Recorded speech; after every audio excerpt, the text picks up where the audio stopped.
zag hier in het publiek een poging doen om te gaan zitten waar de PVV zit.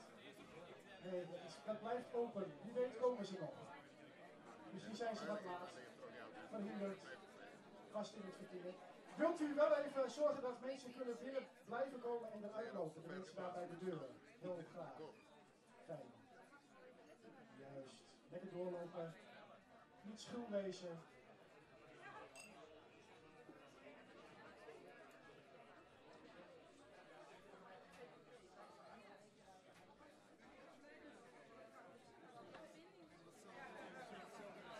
Tineke, mag ik een flesje water? Of een kopper?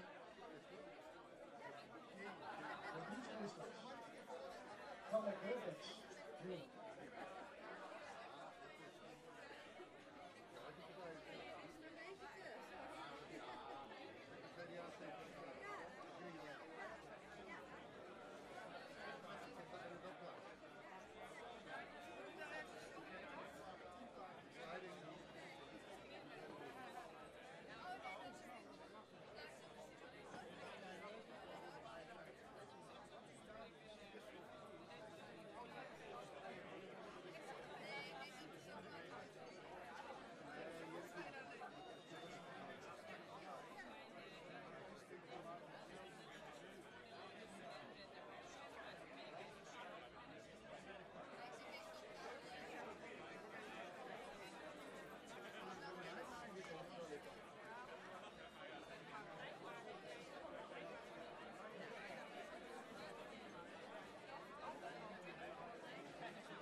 Er zijn hier nog 2 lege stoelen.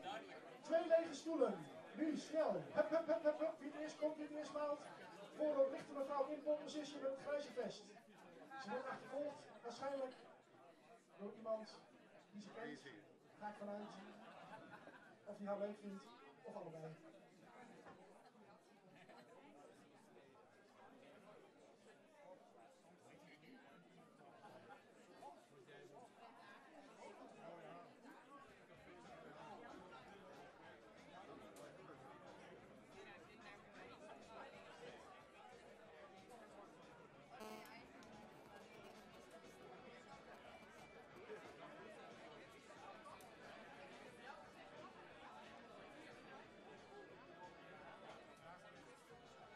Alle plekken zijn nu bezet, hè?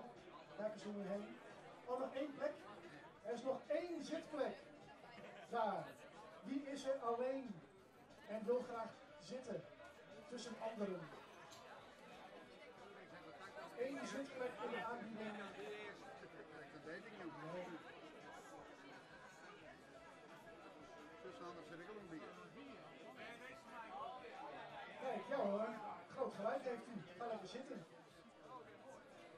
Ja, maar die deel bij de terug.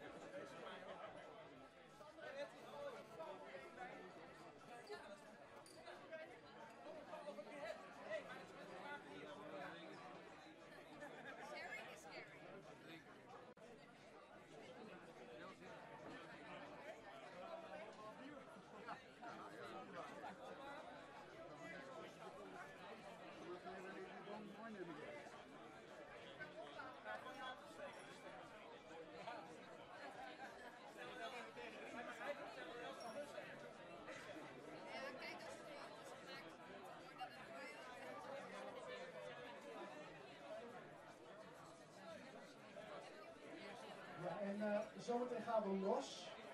Dan noem ik even alle partijen die er zijn. En het is goed als u even gaat zwaaien of even gaat staan en even gaat wuiven, zodat mensen thuis in de zaal zien wie zit waar. Want we hebben het hier ingedeeld naar grootte van de partijen. Dus eigenlijk heb je hier gewoon een kleine provinciale staten. Hoe meer je kiezers had bij de vorige verkiezingen, hoe groter je plek hier is.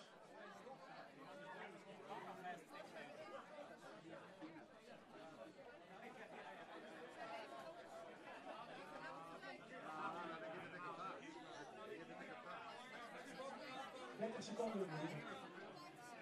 Dames en heren, we gaan beginnen over 30 seconden. Haha, je moet realistisch denken. We hebben misschien al meegekregen, hier is een storing op Facebook. Wij zetten gewoon uit voor de stream en op Friesland. Zet een bericht neer met een link naar de stream op hun website. Dus misschien kunt u, als u dat gedeeld hebt, ook even verder delen. Of laat u dat uw fans doen hier. Bent u een beetje stil, hè? Wat knap eigenlijk.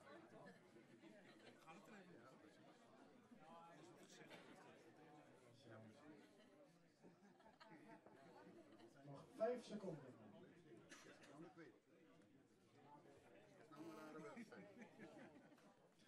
Ja, jongens, meesken in de sale, meesken thuis. Goejoen en welkom bij Iepen Up Live. Geweldig. Een enorme opkomst voor het verkiezingsdebat. Nog 1 week en we gaan naar de stembus als Friesen. En de rest van mensen in Nederland, maar wie gaan speciaal van Friesland. We praten van de joen, mij de politici, mij het publiek, over verschillende thema's. Ik ga straks even uitlezen hoe dat werkt. Dat toch natuurlijk een beetje op zijn Iepen-ups. Maar eerst moet ik even de partijen verwelkomen. Dan weet je hem wat er binnen. Het gaat even in orde van grootte naar de resultaten van vorige keer. En dan ik de nieuwkomers. Te gast is het CDA. Daar ben je hem. De Partij van de Arbeid. De SP. De VVD. Oh, we hebben dus een tafelindeling maken. Ik zie dat de VVD al rond de innaam had van de SP. De FNP. Ja, de PVV. Nee, PVV is niet komen opdagen, ook geen afmelding. De ChristenUnie. Juist, D66. GroenLinks. De Partij voor de Dieren. 50PLUS. Provinciaal Belang Friesland. En nou natuurlijk Friesland. Nou, Denk is er niet, die hadden geen tijd. De SGP. De SGP is er niet, die hadden hun biddag voor gewassen arbeid. Dat respecteren wij. En het Forum voor Democratie hebben laten weten dat hun lijsttrekker geen tijd heeft. Net als bij alle vorige debatten. Partijen die er wel binnen, hartstikke fijn. Geweldig dat je hem er binnen. De uitzending, uitsturing. Ik zal trouwens zeggen, u mag spreken wat u wil. Je mag je praten wat je wil. Lauwertus, Friesk, Nederlands, maakt het niet uit. Ken je er al, ja? Wij broeken verschillende, steeds maar rondes. Sommige rondes binnen mijn Mentimeter. Dat is een tool waar je mij met je telefoon vragen beantwoord je kunnen. Ik zal het zo uitlezen. En we gaan debatjes. Iedereen met mij praten en daarvoor hebben we ons interviewster, host en politieagent van de Joen, Amarant Scheveke. Hoi Allier. Ja, en ik kan me wel eens vertellen, litten, politici ben correct lietse baan. Dus het hoort in. Net van je beurt praten, net razen. Wacht je even tot de microfoon bij je is, dan kan iedereen het mij krijgen. Als je een debatje west had. En bijvoorbeeld de Partij van de Arbeid die net mij. En die willen wat zezen. Nadat het debat west had, wil je nog wat melden. Dan giet een van je hem steen. Dan komt wol of net Amarins naar hem ta. Heet een beetje van wat de oren sprekers binnen. Als de meesten binnen in het publiek. Die dus echt kiezer binnen. Die zit hier binnen om zich te informeren. Net stiekem geleerd onder een partij of gauw het 50-plus sjaaltje oudien, zat die meneer. Jij er al suggereerde. Daar stiet de interruptiemicrofoon bij Ansje. Die is echt voor stemmers. Niet voor partijactivisten, partijbondsen, partijleden, campagneteam. Voor stemmers. Dat kan na elke debatronde ek. Net als we het onderzoek doorgaan bij de telefoon. We pakken even de Mentimeter erbij. Nou, welkom Agoeie. Als iedereen nu naar menti.com wil gaan in zijn browser en dan wil intypen 5, 54216. Menti.com en deze code gebruiken. In Chrome, Safari, welke browser je ook maar hebt. Dit mogen de politici en partijen in het midden doen. Alle aanhang en ook het publiek. Lukt u dat? Dat lukt u. Wat fijn. Ja, ik zie dat er al mensen aan het inloggen zijn. Daar rechtsonder op het randje van het scherm. We wachten even tot een boel mensen dat hebben gedaan. Menti.com, code 542116. Ik ben hartstikke cijferblind. Ik moet het altijd even controleren of ik het wel goed zeg. U kunt thuis ook meedoen, hè, op de stream. Geen vieze woorden. Laten we maar voorzichtig eens even de eerste vraag tevoren toveren. Wie is de mol, is de eerste vraag. Wie is de mol? U mag gaan antwoorden. Wie is de mol?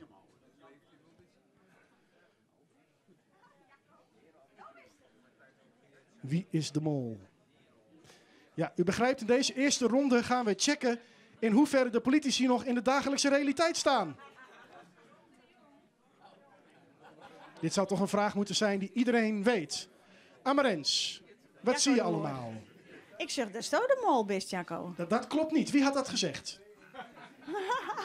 Kijk, nou, dat heeft D66 dus Maar Romke fout. de Jong zit er zelf ook tussen. Dus er is een oor die toch dat Romke de mol is. Dus dat is dan weer gek. Ja. Goed, wie hadden allemaal Merel, publiek en politici? Merel, wie hadden allemaal Merel? Wie had niet Merel? Alle oren. Oké. Nou, goed. Gauw naar vraag 2. Hoe heet de hit van het moment van Suzanne en Freek? U kunt kiezen. Is dat Hier staan we nu, Als het avond is of Want ik ga voor jou?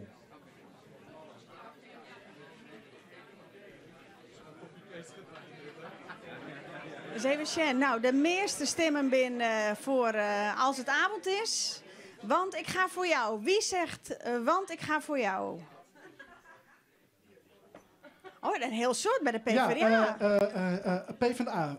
U bent onbekend met het duo Suzanne en Freek. Nee, dit is gewoon uw slogan. Wij geven je me. Ja, het is toch echt fout. Nee, het is toch echt fout. Wat is het goede antwoord, mevrouw Poepjes? Als het avond is. Wie kan hem even zingen? Wie is er goed in zingen? Wie kent hem uit het hoofd? Oh, Nee, dat- ja? Even Sjen. Zit er een vinger omheen? Nee, net in je was, jongen. Dan ben je geen zongers hier. We gaan naar de volgende vraag. Wat kost een liter halfvolle melk bij de Appie? Dat is een goeie, hè? Want dan kunnen we even Sjen... Als ze zelf een boodschapje. Dus Komen ze nog wel eens in de winkel? Precies.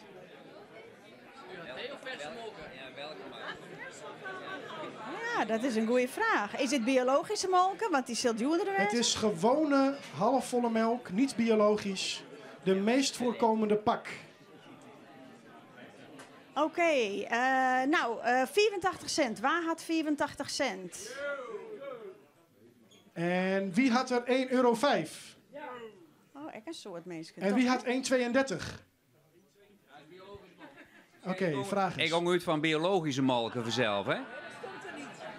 Dat stier er net, dat is weer. Nee. Oké. Maar joh, dat was zelf de boodschappen? Ja, die doe ik zo zelf. Elke steun bij de voedselcoöperatie in zijn Brandenborden. Amarens, ik vreeg even aan de Ja. VVD. Klaas Ja. Kielstra. Een pak molken, wat kost dat? 1,04 €, dacht ik. Ja, nou, het juiste antwoord is 1,05 euro. Met een korte blik zie ik dat rechts dat beter heeft dan links. Het antwoord. Nog een vraag. Wat betaal je voor de basisverzekering van de Friesland? Dus de goedkoopste verzekering, zorgverzekering van de Friesland. Per maand, hè jongens, per maand. Oh, te veel, zei het Ian. En? 10.000 euro, dat ik mij ook een soort, hè?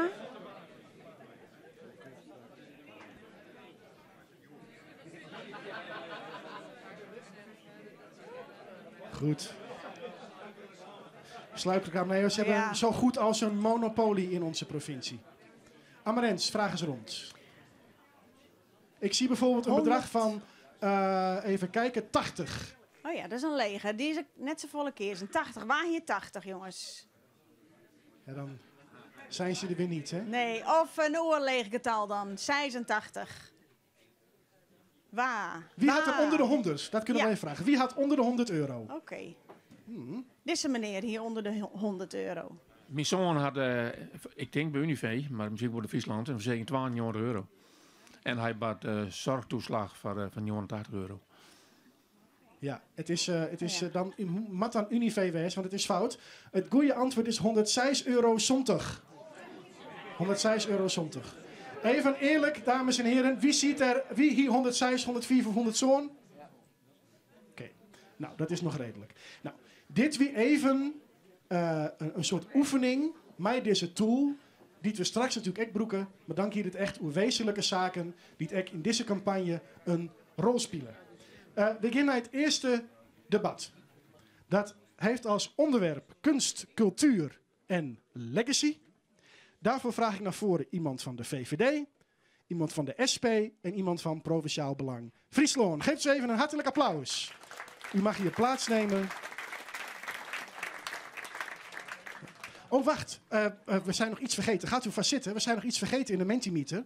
Dat moeten we even doen. Ik krijg het even een oortje. Mijn fout. Er komt nog één vraag. We gaan namelijk even al een kleine peiling doen. Dus op wie gaat u stemmen? Mag u even invullen nog. Op wie gaat u stemmen? Dus pak de telefoon er weer even bij. Op wie stemt u?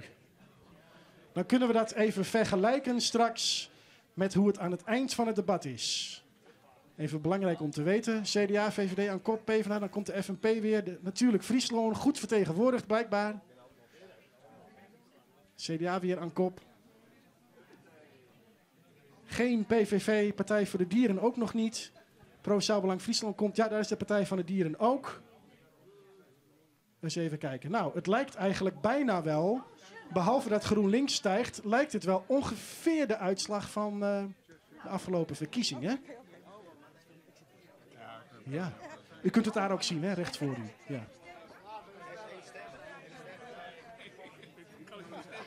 Nou, dat is best een aardige tussenstand. We zien dat het CDA aan kop gaat hier in de zaal. Dan de Partij van de Arbeid, dan de VVD. Zelfs Denk. Wie heeft er op Denk gestemd? Ook iemand thuis, denk ik. Nou ja, ze konden niet komen, dus misschien zitten ze thuis mee te kijken. Dat zou kunnen. Dan hebben ze die stem alvast maar binnen. Bedankt daarvoor. U mag de mobiel even weer wegleggen. We gaan naar deze mensen toe. Zou u even nog uzelf willen voorstellen en vertellen van welke partij u bent? Dan weten de mensen dat in de zaal die u wellicht niet kennen en ook de mensen thuis. We beginnen daar vooraan. Ja, mijn naam is Klaas Kielstra. Ik ben de lijsttrekker voor de VVD voor deze statenverkiezingen. Nou, ja, dat mag geklapt worden, maar hoeft niet. En daarnaast? Ik ben Michiel Schier, lijsttrekker voor de SP. En op dit moment ben ik ook gedeputeerde in deze mooie provincie. Kijk. En last but not least? Sandra de Jong, de nummer 2 voor Provinciaal Belang Friesland. Ja, en waar is de nummer 1? Die is afwezig. Oh, oké. Dat kan. Ja. We hebben eerst even een hele simpele, korte stelling. Dat is een gesloten vraag. Dan mag u alvast even... U kunt hem daar ook zien hoe voor u. Dan mag u zo meteen ja of nee op gaan zeggen. We houden het spannend.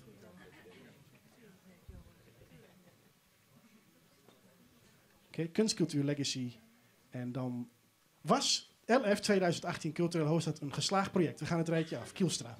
Ja, absoluut. Het was een geweldig project en het is geweldig geslaagd. Uiteindelijk is het wel geslaagd. Ja. Maar is dat een ja of een nee? Ja. Ja, uiteindelijk geslaagd. Fijn, zijn we het daarover eens. We gaan door naar de volgende. Wat moeten we doen om de vibe van 2018 vast te houden? Begin ik bij u. Wat moeten we doen om die hele drive die er was in Friesland, om samen met elkaar van alles te ondernemen en de provincie in de spotlight te zetten? Wat moeten we doen om dat vast te houden? Nou, ik denk dat de reuzen het project het afgelopen jaar het meest hebben gedragen. Dus ik denk dat het heel belangrijk is om weer ergens een mooi groot project neer te zetten. Die weer animo geeft en weer flow geeft van, oh, dit is het mooi. Dit hoeft niet in grote steden. Dit kan prima in kleinere dorpen in de provincie. En vanaf onderop de Meanskip erbij betrekken. En daarna kijken om hun mee in te krijgen. Meneer Schier. Nou, ik denk dat de projecten die van onderop zijn gekomen, hè, de Ipen Los spelen en onder de Tour, dat zijn hele mooie projecten geweest. En ik denk niet dat je alleen de vibe moet proberen vast te houden, maar dat je hem ook nog moet proberen te vergroten en te verruimen. Want ik denk dat heel veel mensen in Friesland misschien helemaal nog niet geraakt zijn door deze culturele hoofdstad. En het zou wel mooi zijn als we die ook nog in de toekomst kunnen betrekken bij cultuur. Hoezo denkt u dat? Nou, ik woon zelf in Zuidoost-Friesland. En ik heb daar mensen die... mijn vrouw die heeft een katopvang. Heel veel vrijwilligers die er lopen. En nou, ik kan me niet echt de voeling krijgen dat die mensen geraakt zijn door culturele hoofdstad of wat daarmee te maken heeft gehad. Hadden ze het misschien te druk met de katten? Dat zou kunnen, maar... Ja. Kielstra. Ja, ik denk dat we echt die verbinding die we hebben gelegd het afgelopen jaar, maar ook het jaar daarvoor in de voorbereiding, echt moeten vasthouden. Cultuur verbindt. Dat momentum van vorig jaar moeten we vasthouden voor dit jaar en ook de jaren daarna. Van onderop is altijd goed, maar ik ben ook wel gevoelig voor iconische projecten. Dat kan ook gewoon helpen om de boel nog meer te verbinden. Ik was gisteren bij een debat over eenzaamheid. En eenzaamheid is echt een probleem aan het worden. En juist cultuur kan verbinden om te zorgen dat we gewoon met z'n allen minder eenzaam zijn. Dus ik ben groot voorstander om wat we hebben bereikt met z'n allen ook vast te houden voor de volgende jaar. En wat betekent dat financieel? Want het heeft nogal wat gekost, culturele hoofdstad. Dus pleit u ervoor als VVD om flink in kunst en cultuur te gaan investeren? Nou, volgens mij hebben we de Staten hebben afgelopen jaar behoorlijk veel geld uitgetrokken voor kunst en cultuur en ook de legacy vast te houden. En de komende 4 jaar? Ja, ik denk dat we moeten beginnen. Hè? Dus laten we beginnen met wat we nu hebben bereikt met z'n allen. Vasthouden het geld wat we hebben gereserveerd om die legacy, wat best een vervelend woord is, maar gewoon wat we hebben bereikt, ook uit te bouwen dit jaar en volgend jaar. Met hoeveel? En laten we dan kijken, volgens mij hebben we 2 miljoen voor vrijgemaakt, als ik me dat goed herinner. Dus we kunnen ook opgeteld met wat we al hebben aan normaal budget, om het maar zo te zeggen, kunnen we hele mooie dingen doen. En laten we gewoon in de aankomende jaren kijken hoe zich dat ontwikkelt en wat we wellicht nog meer nodig hebben. Ik sta er niet de voorhand aanwijzend tegenover, maar laten we eerst eens kijken wat we met z'n allen kunnen bereiken. Ja. De SP, die ook altijd opkomt voor de gewone man en de kleine beurs, die altijd heel kritisch is over het uitgeven van overheidsgeld. Moet er meer geld naar kunst en cultuur om juist die mensen te bereiken waar hij het over had? Ja, kijk, wij zijn niet kritisch op het uitgeven van overheidsgeld, maar dat wil op een goede manier gebeuren. Ja. En wat wij zien is, wat er voor de culturele hoofdstad gebeurd is, zijn toch heel veel muziekscholen in Friesland zijn gesloten eigenlijk. En heel veel van dat onderwijs, van niet alleen op school, maar ook als je vrij bent van school, dat je ook nog dan op een goede, fatsoenlijke manier bij een goede docent die lessen kan volgen. Nou, dat is volgens mij een gemis wat we in Friesland hebben. En voor mij zou het mooi zijn als we als erfenis van de culturele hoofdstad ook daar weer in gaan investeren om ook die basisinfrastructuur eigenlijk weer op orde te zetten. Ja, wat vindt u daarvan? Nou, cultuur is inderdaad heel breed en het moet breed gedragen worden. En we kunnen daar best op investeren, maar het moet wel duidelijk zijn waar het geld heen gaat en waar het voor bedoeld is. We kunnen wel alleen maar geld binnenhalen, maar als je geen doel hebt waar je het aan uit wil geven, lijkt ons dat wel een beetje zonde. Dus wel wijs de regie houden. Ja, en vindt u dat moet er nog meer geld naar kunst en cultuur wat u betreft? Ik denk dat de staat een goede stap heeft gemaakt de afgelopen keer. De verschillende gemeentes hebben ook al een aantal bijdragen toegezegd. En ik denk dat we daar eerst mee moeten starten. En dan gaan we in de gedurende de periode wel kijken waar het heen gaat en wat we er verder mee gaan doen. Ja, vooralsnog zit er geen Sinterklaas voor de cultuursector op de stoelen. Ik bedoel, het is niet zo dat we zonder culturele hoofdstad of extra geld weinig doen als provincie aan cultuur. Hè? Dat wil ik wel even... Ja, maar dat wou ik ook niet beweren, hoor. Ik vroeg alleen of we nog extra bovenop moesten de feit bij te houden. Ja. We gaan naar de volgende vraag. Wat moet er anders in het cultuurbeleid? U heeft het afgelopen 4 jaar meegemaakt van dichtbij. U kent alle ins en outs. Wat vindt u dat er anders moet in het bestaande provinciale cultuurbeleid? Ja, de afgelopen periode is natuurlijk heel veel ingezet op de culturele hoofdstad. Om dat van de baan te krijgen. En ik denk dat we daar verder moeten kijken naar de mensen die eronder zitten bij de vloer. En niet de kleine culturele mensen vergeten die ook heel hard hun best doen om de galerie open te houden. Hun eigen dorp. En hoe uitzicht dat? Wat voor beleid uitzicht dat? Wat voor plannen van u? Nou, dus niet alleen subsidies die de staat geeft aan nieuwe evenementen en andere dingen, maar ook te kijken naar de kleine mensen of naar de kleine culturele ondernemer die van onderop start wil maken. En hoe ziet u dat voor u? Hoe bedoelt u? Wat is dat? Is dat een subsidie voor particuliere culturele ondernemers? Of wilt u kleinere bedragen beschikbaar stellen die kunnen worden aangevraagd. Ik probeer even te zoeken naar hoe u dat wilt gaan doen. Makkelijker, toegankelijker zijn. Dus inderdaad kleinere bedragen ook toegankelijk te maken voor kleine ondernemers of een klein dorp of een klein galerie die iets wil bewerken binnen de cultuur. Zodat je het dan breed gedragen krijgt binnen de gemeenschap. En dat je het ook krijgt binnen de muziekscholen en daar waar het allemaal is. Doet me denken aan het Ipe Meeskipsfonds, wat er natuurlijk ook al is, wat daar misschien enigszins op lijkt. Kielstra, wat moet er anders in het cultuurbeleid als u kijkt naar de afgelopen 4 jaar? Ja, voor mij hoeft het niet zoveel anders. Volgens mij hebben we het heel goed gedaan. De VVD heeft maakt onderdeel uit van de coalitie. En mijn collega gedeputeerde Poepjes, die heeft volgens mij een heel stabiel cultuurbeleid gevoerd de afgelopen jaren. De VVD heeft volgens mij nota bene ook nog 3 ton... De VVD heeft 3 ton gereserveerd voor Iepen-up. Dus in die zin hebben we het heel goed gedaan. Wat de cultuursector ook bijna van ons verlangt, zou ik bijna willen zeggen. Laten we gewoon nu de draad van oppakken na dat fantastische jaar 2018. We hebben daar geld voor gereserveerd. We gaan wat we hebben bereikt nu behouden en verder uitbouwen. En wat mij betreft hoeft er niet heel veel anders te gaan gebeuren dan de weg die we nu hebben ingezet. Nou, dat is wat een lieve woorden voor de coalitiepartner. SP staat ook in de coalitie. Heeft u na wijsberaad met u en uw andere SP'ers bij het maken van het programma ook gedacht? Nou, mevrouw Poepjes heeft fantastisch gedaan. We hebben een geweldig cultuurbeleid. We veranderen niks. Hartstikke goed gedaan, Sietske. Nee, maar... En Sietske kent onze accenten ook wel die wij als SP willen leggen. Die heb ik net ook al een beetje uitgelegd. En natuurlijk willen we ook heel graag een paard op de afsluitdijk. Hè, want dat is ook nog een stukje prachtige cultuur die wij hier in Friesland hebben.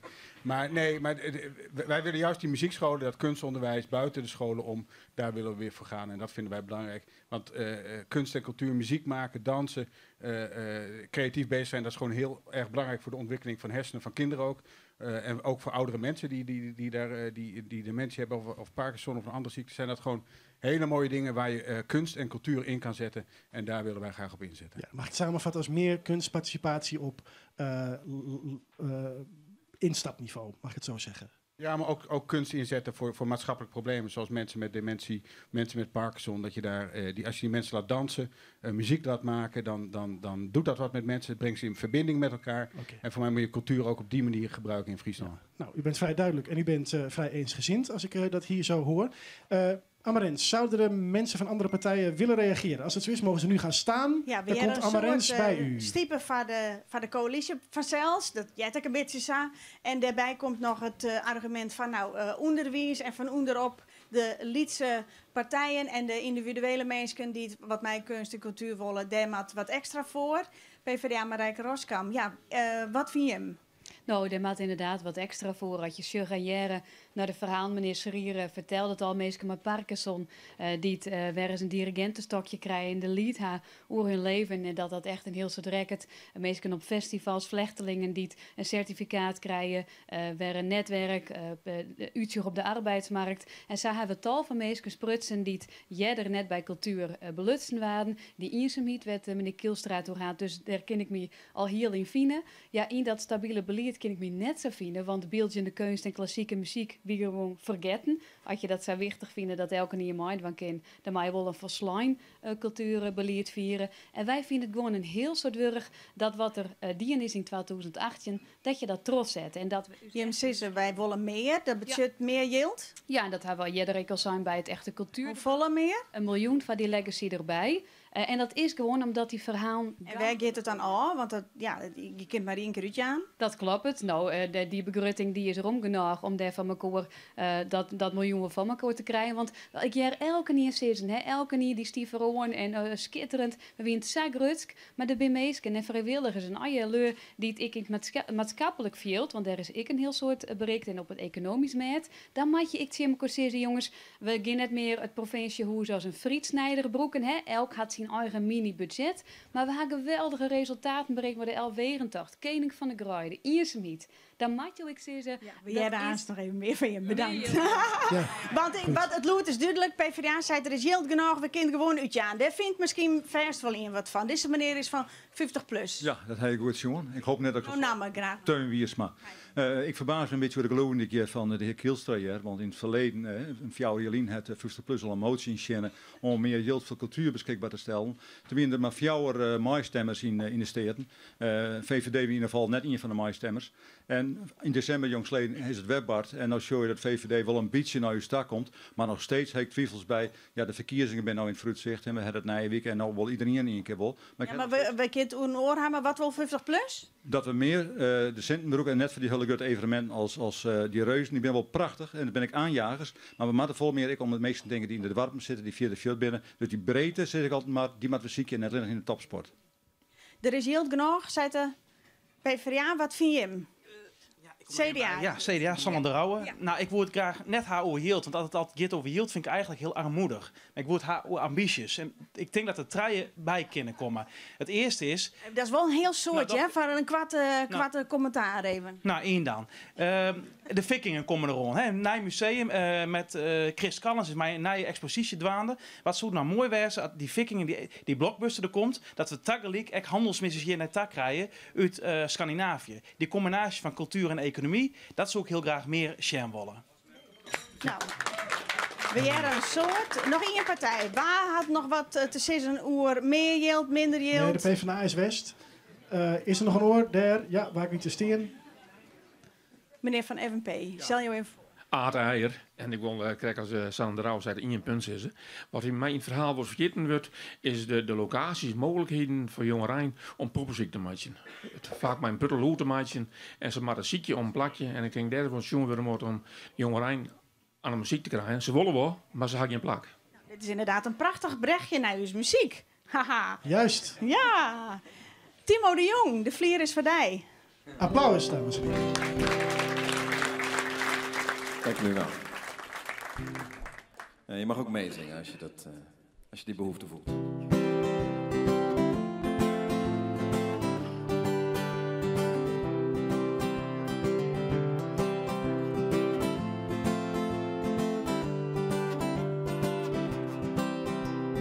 Everybody wants my money. There's a thing that I don't understand, that I ain't got any money. I had to give it all to the man.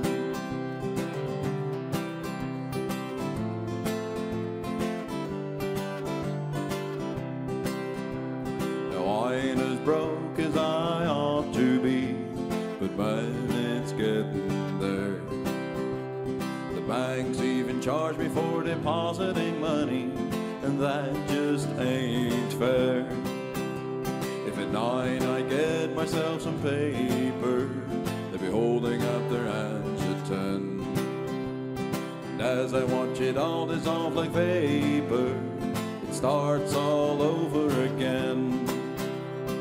Everybody wants my money.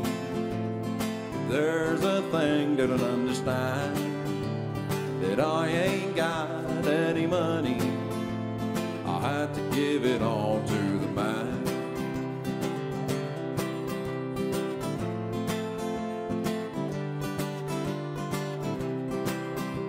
Some politician said he's cutting subsidies if he ever gets his way.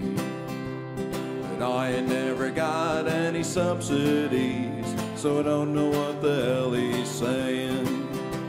The people on the high floors, they're the real cheats, and boy, they're getting paid.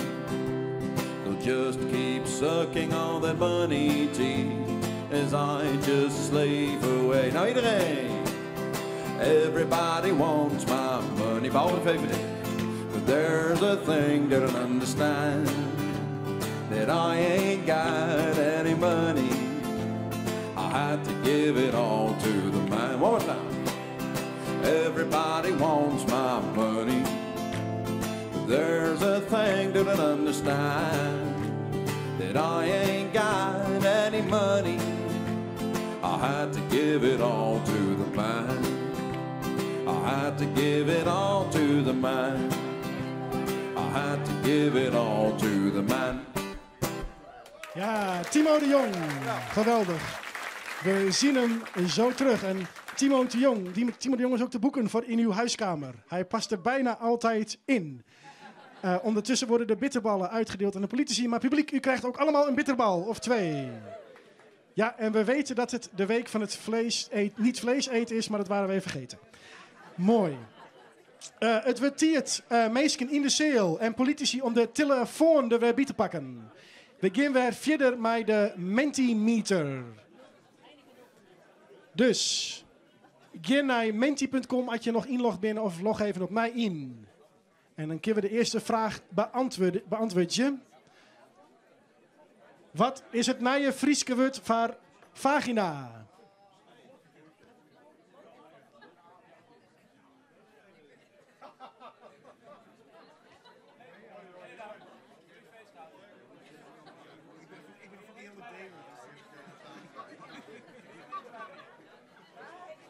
Ja. Amarens, ik denk dat sommige mensen een beetje de grap met u zijn.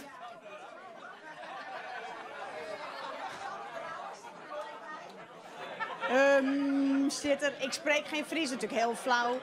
Het hunningpotje is er weer. Ja, dan vieren wij de meeste mensen weten vanzelf dat het vlomke is. Ja, het vlomke. Waar hier vlomke? Handen omheen. Oké, vertel op maar. Waar hier Sander de Rauwe?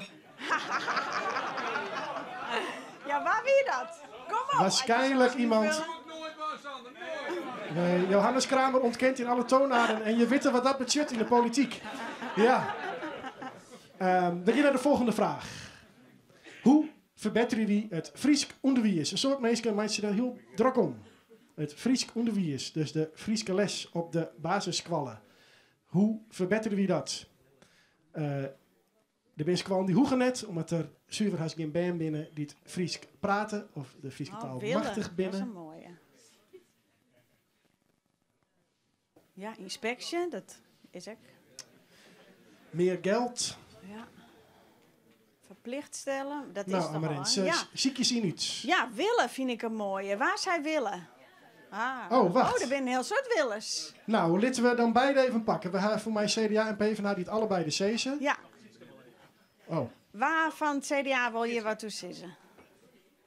Ja, hoe verbeteren we dat? Mij willen.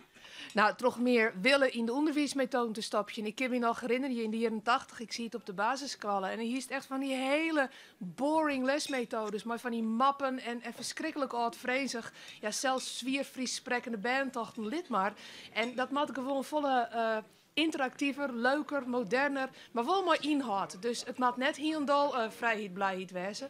En ik denk dat de band zo heel goed aan die binnenkist. Waarom is dat nou net gebeurd? Oude of jou hier? Dat is een hele goede vraag. Ik denk dat het al een stuk beter is dan in de jaren 80, maar die saaie bladen die we hebben. Maar het kan altijd nog beter.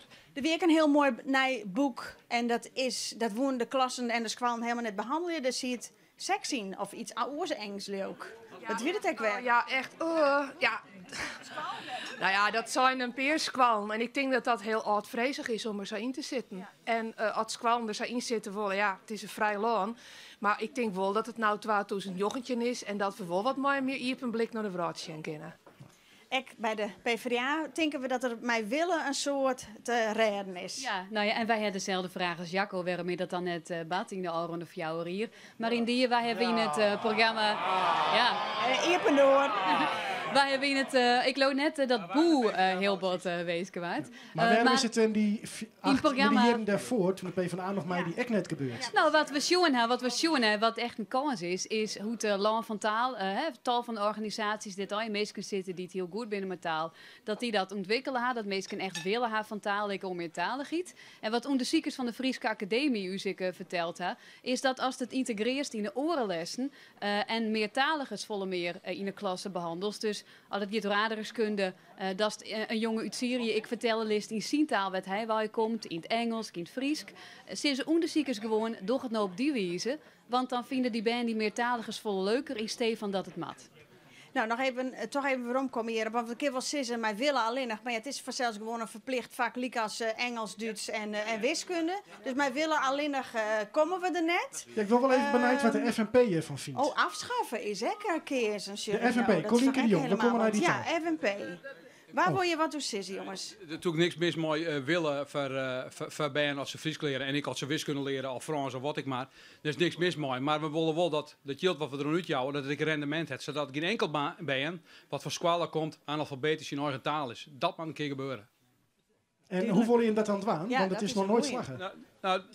Toch dat echt klam op te lezen, benamelijk ik op de pabo's, volle beter onderwijs, dat er de leraren die, of de onderwijzers die naar de basis kwamen, dat die goed in het Fries ben en ik dat Fries goed aan kennen. Lesmethoden zijn belangrijk, maar we zullen exammen van het nou rendement door die squan, want het is tweetalige squan, die er niks van doen, maar wel yield krijgen. Dan moet wel gecontroleerd worden van dat is goed. Zou je Safir geen willen zeggen, geen Pabo-diploma als je het vak Fries net helle hast? Nou, als het nou de rente daar was, is dat prima natuurlijk. Maar ik vind als je op een Friestalige basisschool. Ja, maar dat kist natuurlijk nooit op squallen, op een pabo, kist dat nooit vastlezen. Want iemand met een pabo-diploma van de NHL Stenden, die kan natuurlijk oeral in Nederland docent worden, net alleen nog in Friesland. Hoe veranker je dan dat die juffen en masters die hier les jouwen dat Fries wel beheersen? Nou, dat is de verzwargers dat als je hier op een pabo zitten of hier op of van buiten komen en de pabo in Zuid-Holland die het hebben, dat ze dan gauw bijspiekeren worden, zodat ze goed bevoegd binnen om die bij het Fries te leren. Want van onbevoegde leraren hebben we natuurlijk helemaal niks om. Mooi, dankjewel Johannes Kramer. We gaan naar de volgende vraag. Mat Lauwert City of Literature worden? Er zijn plannen om weer wat te worden als Lauwert als stad. Ik zou ik al graag een keer biefstuk hoofdstad van Europa gaan willen, maar daar heeft nog net één wat we zijn. Maar Mat Lauwert City of Literature worden? Nou, het heet City of Literature, zou het onkomen, of had maar even een oernaam van de plannenmakkers.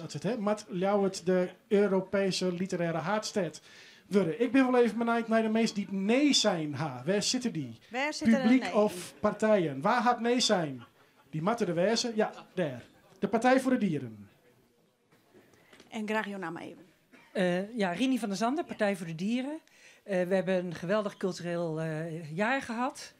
Maar om nou te zeggen, en dan gaan we ook nog weer Europees kampioen literatuur worden, Leeuwarden. Ja, nou, dat hoeft voor ons niet zozeer. Nee, maar waarom net? Ja, ik denk dat de talenten vanzelf wel boven komen drijven. En dat je dat niet weer met een prijs moet gaan bevorderen in Europees verband. Omdat het dan geld kost, wat je weer wat oors mee doen willen? Want wat voor skeer zou het doen kunnen? Nou, misschien geen schade, maar nou ja, ik mag toch wel vinden dat ik het minder belangrijk vind dan bijvoorbeeld meer aandacht voor op basisscholen muziekonderwijs. Dus eigenlijk veel meer het stimuleren van onderop van muziekonderwijs. Dat vind ik eigenlijk veel belangrijker. Ja, u mag vinden wat u wilt, want daarom zit u hier ook. Maar er zijn volle meer nee-stemmers. Waar zijn het meer nee? Ja, daar, Amarins. Oh. Meneer. Ja, dank u wel. Nou, ik denk, waarom nou altijd Ljouwert? Het is altijd Ljouwert voor en voor Ljouwert achter. Ik denk, nou, neem eens een keer Dokkum of Haas of Dus op hemzelf, dat City of Literature, zul je al wel zitten, maar daar is een orenstad. Ik denk, daar werken eens een keer een orenstad naar voren en heel die matten. Ljouwert kan al safvolle krijgen. Neem nou, we hebben alle steden, daar ben een bewijs op. Daar mag ik landschaatsen, dus pak nou eens een keer een orenstad. Is wat vatters is, ja. Nou ja, Sleert. Mooi. Bedankt hiervoor, voor dit onderdeel. Wij gaan verder met het volgende debat. En dat gaat over landbouw en duurzaamheid. Daarvoor willen we graag naar voren de ChristenUnie, D66 en de FNP. Even een applaus voor ze. Je mag je zitten gaan, zie je een plakje uit, weet je zitten willen. Pak de microfoon. En dat de laatste exit. Ja. Ik verneem dat de bitterballen zorgen voor een soort onrust. Vooral aan deze tafel. Maar laten we de aandacht erbij horen. Willen jullie zelf nog even voorstellen, mijn naam en partij? Ik ben Romke de Jong van D66 en ik ben listloeker. Ik ben Johannes Kramer, ik ben de listloeker van de FNP. En ik ben Wiebo de Vries en ik ben listloeker van de ChristenUnie. Mooi. Nou, applaus. Hartstikke goed. Ja, dank u. Fijn dat u bent. We beginnen met de eerste vraagstelling. We toveren naar voren. Een heikele kwestie. Waterpeil in veenweides. Verplicht meer laten stijgen dan gepland. Ja of nee, Johannes Kramer? Nee, dat denk ik net. Van verplichting is net heel goed. En we hebben daar al een planning voor hoe we het wanwollen. Het wetter maakt wel omheeg, maar wel mooi verdrag. Dus alsjeblieft van onderop, dat is werkt het beste mooi wetter. Dus net verplicht, maar mooi de boeren wel die ambitie hebben om het omheeg te brengen, maar net dwingen. D66. Ja, toch een stip op de horizon zetten. Ik denk dat we nou een keuze maken hoe we omgaan met de toekomst van onze landschap. Nou een stip zetten en dan together met de boeren zien hoe we dat het mooist uitwerk kennen. Nou, dat is mijn eerste vraag, een stip zetten. Wat bedoel je ermee? Ik bedoel gewoon, we stellen nou in de komende periode... De vraag is, waterpeil in veenweides verplicht meer liter stijgen dan plant. Hoeveel centimeter met erbij? Wij zullen zwaar dat er deze periode dat er een stip komt, dat we sinds de sapvolle komt erbij. Ja, en dan maar we zien met de boeren of er een oplossing komt. Hoeveel is dat? Ja, dat zullen we together uitvinden, Matten. Ja, maar dit is dus nog eigenlijk CCM geen ja en geen nee. En dan leek dan mijn hutwijze ja. Ja, verplicht meer stijgen liter dan gepland en adviseerd is. ChristenUnie. Verplicht, dat denk ik dat dat wat de 4 gaat. Ik denk wat Johannes Kramer, ik zei het, in oorlog met de boeren. Zorg je dat we in ieder geval het waterpeil omhoog halen om de CO2-uitstoot die er is in het veenweide te verminderen, zodat we een doorzame Friesland krijgen. De Wim is niet steeds van ja, maar het mat echt volle sneller, volle rappen, want oors komt gewoon net goed. Een blote uitstoot te heeg. De ambitie die het verslijn is te leeg. En als je het onder boeren oorleest, die willen nooit, dus ze zullen altijd vertragen. Ja. Dus daardoor moet je ingrijpen en het verplicht stellen. Nog een keer deze nee, dat is de kwart door de bocht. De boeren willen wel. Daar ben ik absoluut op mijn eers alleen nog zul je de wat keer maar uitkomen. En dat betekent ik de keuzes maatje. Dat betekent dat voor een aantal boeren het bordje dat ze het nodig dat net meer haalbaar is. Maar je zult nog keuzes maken voor de toekomst van onze provincie. Wacht even, ik heb een vervolgvraag. Wat bedoel je met net haalbaar? Nou, als je het veenweidegebied en je let het waterpeil stijgen, zelf op een aantal manieren kun je net meer bordje in sommige gebieden. Daar zul je gewoon keuze in maken in de Zeeuwse provincie. Ik zit matten, dan maar we die boeren compenseren. Ja, maar bedoel je dat mij compenseren en gewoon het loon onteigenen? Dat kan, of financiële compensatie, ja. Johannes Kramer. Ik denk dat de boeren wordt vaak verweten dat ze die problemen veroorzaken, maar boeren hebben juist de oplossing.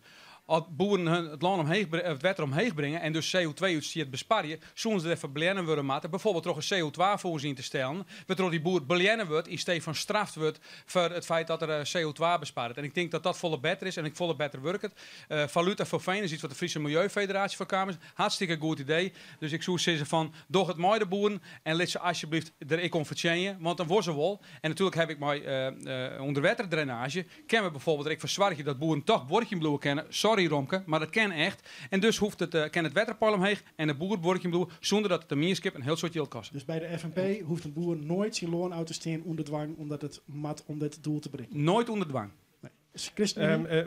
Er is zo'n grote expertise al onder de boeren. Ik denk wel dat we de boeren wel eens onderschatten wat er alle keer aan know-how is. Daarnaast hebben we natuurlijk jaren voor zorgen dat ze bjorkje kennen op de manier hoe ze bjorkje. En dat kennen we net in een periode waar we ronddraaien. Ik vind, dus wij zeggen van probeer die kennis die er is te verzamelen in een expertisecentrum veenweide, waarin die kennis samenkomt en dan kennen boeren daar van elkaar leren. Maar die hebben we toch al in Zegveld? Wij hebben in Friesland net een expertisecentrum. Nou, maar daar is ik vind. Eens, maar ik vind dat we in Friesland die kennisbundel kennen. Toch de boeren in Friesland met hun specifieke problematiek in het legermidden te helpen. Mooi. We beginnen de volgende stelling. Of vraag. Met welke maatregelen beschermen we het landschap het beste? Us Frieske landschap. Stiet onder druk. Dit is monocultuur. Er zijn dat orde-elementen verdwijnen. Dat het een soort agrarisch industrieel gebied is. Windmoen komen erin te staan. Grutte, Griese, loodsen.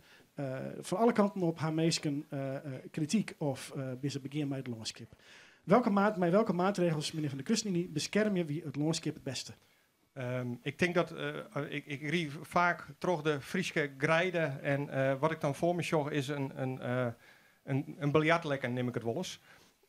Waar ik heel graag naar tafel is dat we daarmee natuur inclusief in bjorkje, dat we zorgen voor meer insecten op het land en het kan mij kruidenrijk gasland, als het nou stroken binnen of wat dan ook, maar dat we die biodiversiteit weer in Friesland weer omhellen. En hoe willen jullie daar als politiek de boeren mee helpen? ondersteunen. Dat zou mij subsidie kennen, maar dat zou ik helpen kennen mij oplossingen daarin bedenken. Hè? Dat we in ieder geval voor zorgen dat die boer mijnaam wordt in die verordening. En de Wiemoen op het Loon? Wij zijn voor de Lietse Wiemoen 15 meter afzucht, 21 meter tiphuchten, de zogenaamde Grangermoen. Die kan prima bij bjorkerijen staan. En die zorgen ervoor dat de boeren hun eigen energie opwekken kunnen. En Gruttemoen van de Joekels op het Loon, ja is nee? De Gruttemoens, daar zitten wij van lauwe net. Dwarpsmoens willen we wat daar staan. Ze is dan gewoon nee, wie wil, was lauwe net zo. Ze is dan gewoon nee. Nou, nee. Net die hele Gruttemoen, oké. Nou, dat is wel geregeld. Nee, maar wij willen wel dat we dwarpsmoens daar staan. En het hoeven net van die hele grote joekels te worden. Oké, dus een beetje joekel kan misschien nog wel bij de ChristenUnie. We willen het graag even natuurlijk weten. Ja. Johannes Kramer. Nou, onze landschap moet geen energiefabriek worden. En het gaat er dus vooral omdat we een aantal maatregelen gewoon dit voornomen gewoon net nemen. Geen naar je asfalt, geen naar je dik tussen snitsel. Ja, het was door het kostbare Grootvogelgebied. Friesland is qua asfalt ook. Voor de veiligheid kennen we dat wel verbeteren.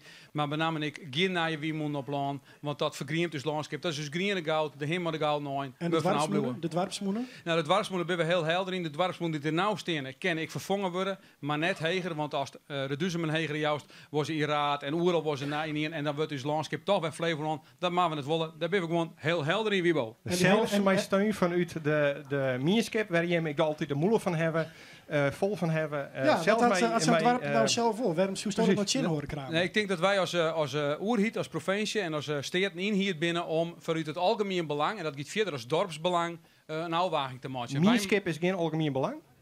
Nou, in het dorp is geen algemeen provinciaal belang. Dat mag maar meer eens wijs, Wiebo. Ja of nee? Mierskip is een algemeen belang. Maar Mierskip dat ben ik de verschillende dwarpen.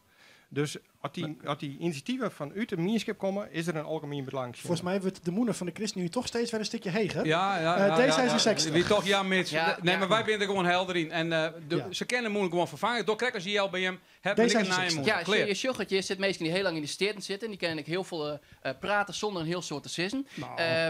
Welke maatregelen zijn het allerbelangrijkste? Lid wij dan maar gewoon concreet wezen. Ian de boeren moet gewoon meer yield krijgen voor hun moken. Als ze dat krijgen kennen, dan kunnen we zorgen dat ze investeren kunnen in de natuur. Dat willen we willen we dat bereiken. Terug een voorlichtingscampagne te maken. Dat mensen weten van, als je wat keepje, probeer het lokaal te keepje, probeer het dwarszaam te keepje. Dan kan die boer erin investeren. Dat liet jou dus oerende consument. Nee, wij denken dat we de consument daarbij helpen moeten. En stap 2 is, wij worden die boeren graag aansluiten bij het collectief. Hoe willen jou de consument helpen om duurdere moken te kepen? Omdat we denken dat een stukje voorlichting is. Dat ik nou nee, hoe? Romke, hoe? Nou, Jovien bijvoorbeeld hartstikke mooi bij een lokale winkel in Dokkum. Dan breidt hij prachtig suikerproducten. Suco, doch, dat fantastisch. Die jou ik voorlichting. Dat ziet er prachtig uit. En die vertellen die consument wat het wurg is. Dat je iets meer betaalt. Jou wil het ze vertellen, maar voor de rest, dus zeg maar dat je het aanraden om orenmoken te kepen meer te betalen. Dat is je plan om een hegere prijs te krijgen voor de wij denken dat we graag de agrariërs aansluiten willen bij het collectief van Fossielvrij Friesland. Waarbij ze ik leren te verdwaarzamen en het maximale rendement om het bedrijf te hebben. Alleen dus de boeren met het waan in hun bedrogen, de consument met het waan terug meer UT aan. Nou, wij denken dat dat een van de belangrijkste maatregelen is om ervoor te zorgen dat we het kruidenrijk gras op te krijgen. Ja. En als je hier gaat naar de FNP, want dat is gewoon belangrijk, want die zei het heel groot in zijn campagne, we willen graag dat iedereen biologisch boert. Als je dat oerlid aan de merken, dan start die biologische molkprijs in elkaar. Dan krijgt die boer niks en dan verliest er 20% van de Nederlandse molkprijs komt uit Friesland. Nou, zoals kijk zelf dat soort initiatieven naar Suco dat uit de merk komen maat. En nou zoals dat net uit de merk komen. Nou, ik vind je interpretatie dat alles biologisch wezen maat. Dat wordt het haalbaar.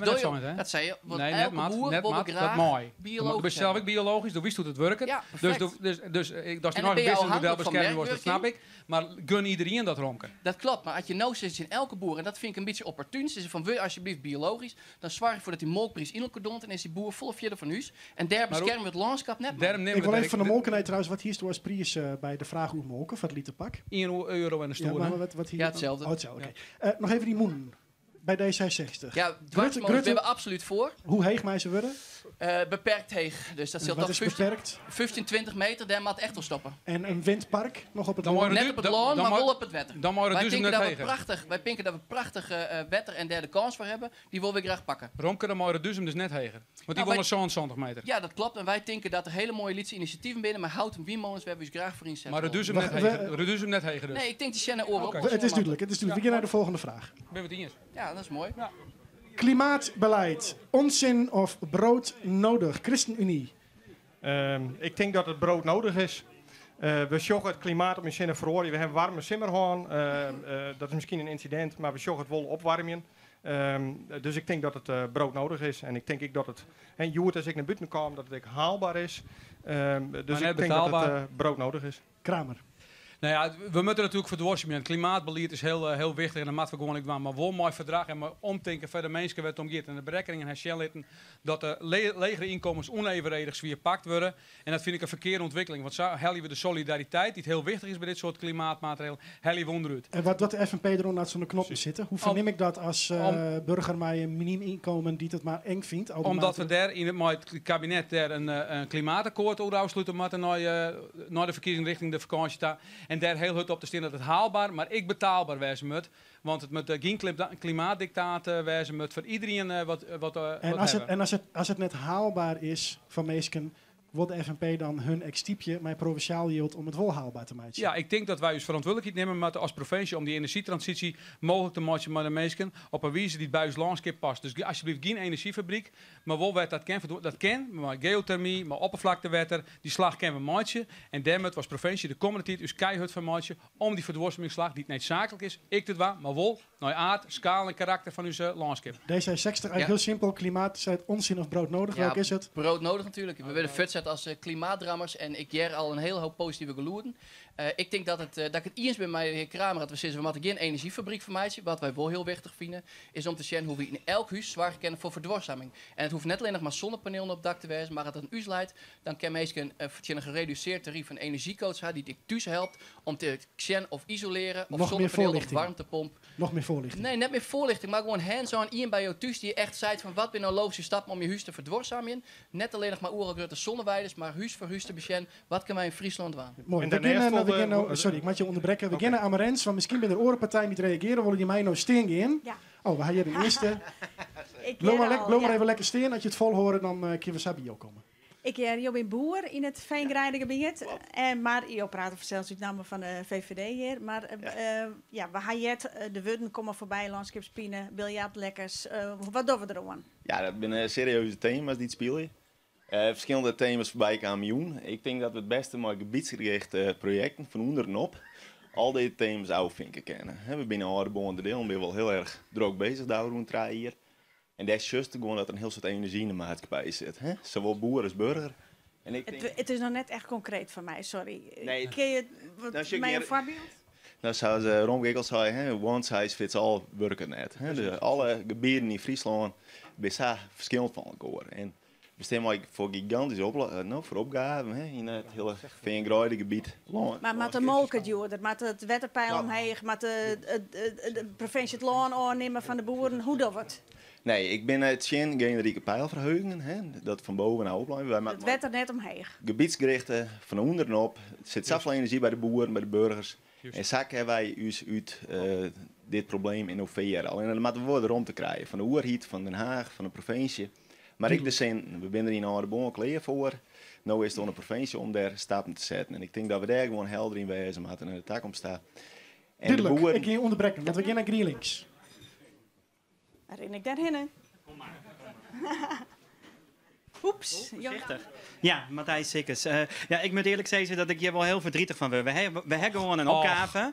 En D66 maakt het wat mij betreft hier de naam klimaatdrama echt ter schande. En ik vreeg me ook of iedereen van D66 hetzelfde woord denkt. Hier nou zeggen ze dat we het met warmsmoeners van 20 meter dwang daar redden we het gewoon net mee op. We moeten echt meer doen om de energietransitie tot een goed eind te brengen. En zeker van D66 valt me dat heel bot uit. Nou, ik ben heel blij dat ik de rond te krijgen van GreenLinks om dat even te luchten. Want je kent natuurlijk van alles vinden. Heel kwart, want de orenpartij ben nou ontwet. Ik ben deels bij Johannes Kramer inzet. Je maakt net alles vol is, maar er zijn zoveel mogelijkheden. En krijg ik onderop, er zijn zoveel initiatieven vanuit de gemeentes om daken vol te lezen, om lokale energieprojecten op te richten. Nog één voorbeeld. Ik zoek mij een heel soort energie uit naar de tak om het tiert, waarin mensen van het onderop deze transitie mij maatje. En ik geloof er echt in dat slag het. Punt. In reactie met je naar de orenpartij. Ik moet alleen maar constateren dat D66 onder leiding van Romke de Jong een oren D66 is die landelijk vaststeert. Goed. Wij gaan naar Partij voor de Dieren.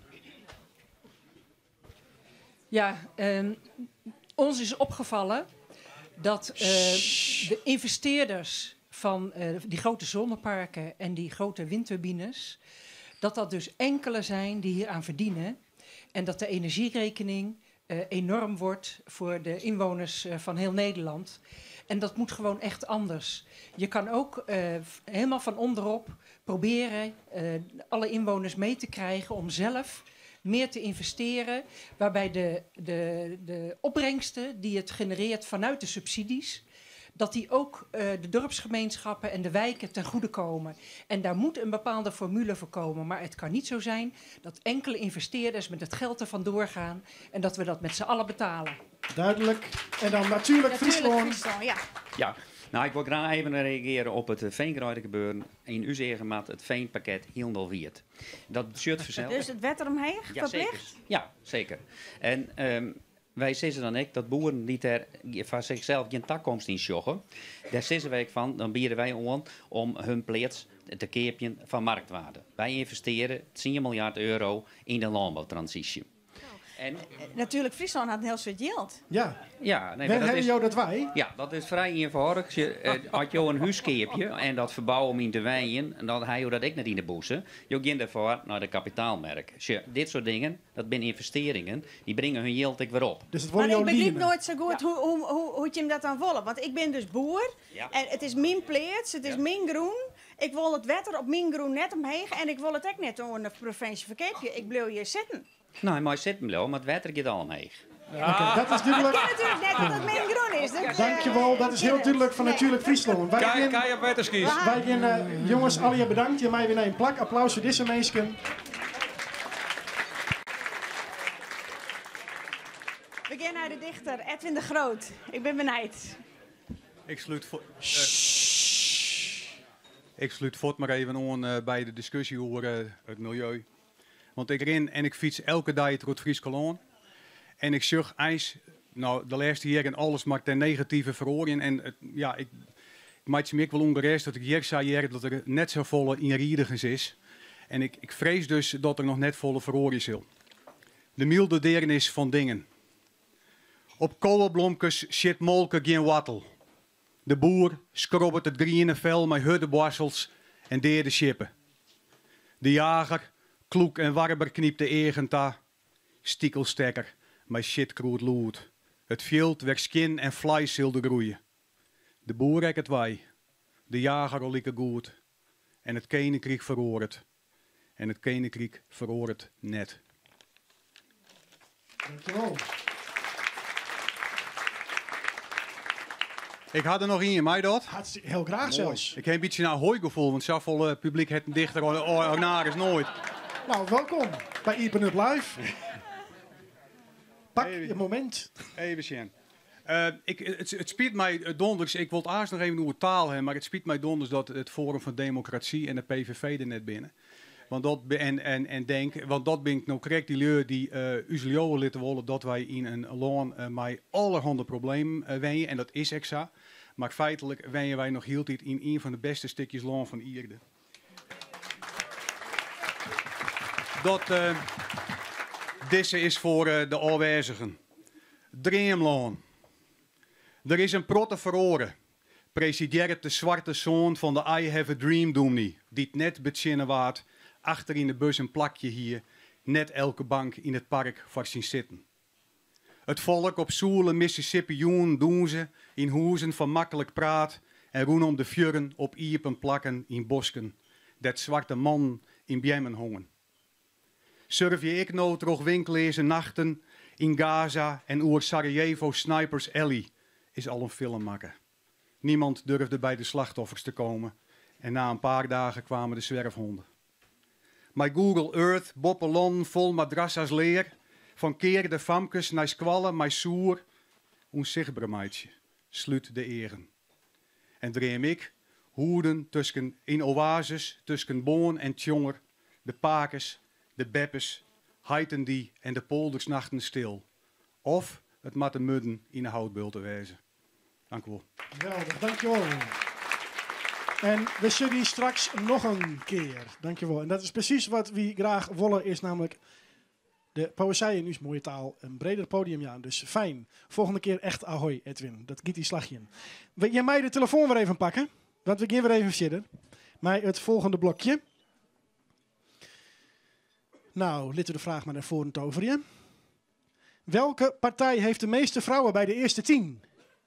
Welke partij heeft de meeste vrouwen bij de eerste 10 op de lijst? Dus niet in het algemeen, maar op de lijst. Welke partij is dat? PvdA, CDA zie ik. Dieren, FNP, GroenLinks. Ja, iedereen vult zichzelf in, maar pas op hoor. Wij hebben het uitgezocht. Goed. Wie had er CDA ingevuld? Het CDA. Wie had er PvdA ingevuld? Nou, en het juiste antwoord, Amarens, is... PvdA, toch? Nee, Partij voor de Dieren. Oh ja, dat is ja. Ja. Nou, Ja. dat is vanzelfs weer, ja. Ja, verreweg. Eigenlijk alleen maar, bijna, lijkt het wel. Het klopt wel, daarna is het, zijn het eigenlijk alle andere partijen en dan de VVD. En de SGP en DENK zijn het laatst. En Forum trouwens. We gaan naar de volgende vraag. Ja. Hoe krijg je een diverser ambtenarenapparaat? Binnen de provincies vaak zijn het wat jonger, er moeten meer jonge meisjes, er moeten meer vrouwen, er moeten meer mensen met een biculturele achtergrond. Ook binnen de doornwaarden van de provincie. De provincie had er misschien een voorbeeldfunctie in. Dus ja, hoe krijg je een diverser ambtenarenapparaat? Ja, misschien vind je het wel helemaal net wichtig, dat ken ik. Als je het wel wichtig vindt, hoe krijg je een diverser ambtenarenapparaat? Eens even Sjen. Prepensioen, ja. Het imago verbeteren, van wie is die? Wie heeft dat gezegd? Het imago verbeteren. Iemand thuis misschien? Eens even kijken. Prepensioen, jongens. Prepensioen, Waar wie had dat zijn? ingetypt? Vraag eens aan Provinciaal Belang Friesland, wat zij hebben geantwoord aan Ja, wat vind je? Hoe krijgen we dat ambtenaarapparaat diverser? Nou, en stel jezelf even voor. Inge de Vries, Provinciaal Belang Friesland. Het is van belang dat je goed zorgt naar de kwaliteit die je binnenhaalt, ik naar de diversiteit. En vanuit een goede sturing, vanuit zowel gemeente als provincie, moet je zorgen dat je met zo'n slank mogelijk apparaat zo effectief mogelijk werkt, want dat is het meest motiverend. Ja, dus diversiteit zit wat jou betreft net bovenaan? Nou, diversiteit moet je moet altijd gaan voor kwaliteit.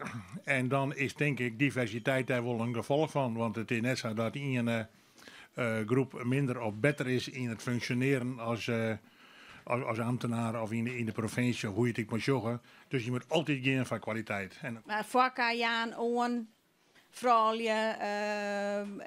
mensen met een biculturele achtergrond, om die diversiteit te vergroten, dat hoeft het je betreft net? nee, want ik denk dat je dan daarmee die mensen niet te kwaad doen. Want mensen willen altijd solliciteren op een functie waar ze waardeerd worden en respecteerd worden. En dat je ze er ergens deel zetten omdat ze van een bepaalde groep deel zetten worden, kan ik mij niet voorstellen dat je daar het meest gelukkig van wordt. Dat is een duidelijke mening. Quota invoeren, is dat je Ja. zijn? Terug in, quota invoeren. Is er een partij die er oorzoek denkt dat juist wel diversiteit stimuleert worden met toch regeljouwing? Oh wacht, ik kom hier ergens een hoorn omheen. Oh wacht, hier, ja. Ik hier quota, ja. Hoe stelt hij dat voor? Nou ja, daar is het landelijk ik altijd door. Ja. Dus simpel zijn, maar de saffelen vrouwen, saffelen mensen met een bepaalde achtergrond. Ze zijn de laatste inderdaad wel bij het werk net. Een leuk plan, werkt net, zei het zelf al. Ik vreeg toch even Afine Fokkens van de VVD. Vind je dat er een diverse ambtenarenapparaat nodig is, zodat de provincie beter kan functioneren? Nou, wat ik veel belangrijker vind, is dat er gewoon goede mensen zitten. En of dat nou een man of een vrouw of een homo of een lesbienne of een buitenlander, dat vind ik helemaal niet, of een Fries mag ook nog. Dat vind ik helemaal niet zo spannend. Het gaat me gewoon om kwaliteit. Dus ja. Niet echt, maakt voor u niet echt uit. Nee. Gaan we nog even hier, misschien Rijke Roskamp van de Partij van de Arbeid. Ja, maar vind je Amarens? hem wel dat er echt dat doen die in worden mat? Nou, we vinden het wel spietig dat je zorgen naar de lichting trainees bijvoorbeeld, of mensen inderdaad die oornaam worden. Ja, dat is al hier wel van hetzelfde slag volk om het samen te zitten. We hebben hier een paar weken verleden bij de moslimgemeenschap in Jereveen. Hele talenteerde jongeren. En zij zien het toch wel. En dat, nou, hier waar ik net zat, toch, dat zij dat wel heel wat discrimineerd worden op een achternaam net uitnodigen worden. Dus ik denk dat het goed is als je begrijpt een campagne draaien en die gesprekken volle meer omgaan zodat wij, nou ja, iedere avond van de verkiezingen winnen we daar. Dat is ik eerlijk. Maar moeten er dan strikte regels voor komen, hè? Quota? Wij willen minimaal zoveel mensen van die kleur of geslacht. Ja. Nou, geen quota, maar wel begelijks de mensen die de scouting doen, de selectie, dat je die maar een bredere opdracht op paard sturen. En ik in die mierskippen in Friesland die net zo vaak de microfoon voor de neus houden wordt, dat je die volle meer beloeken. En ik denk dat dat geen quota wezen maakt, maar wel gewoon multicultureel beleid en dat kan beter. Ja, ik vraag je hier even onder deputaire, die natuurlijk dagelijks, deputaire poepjes, die dagelijks met de ambtenaren natuurlijk werken.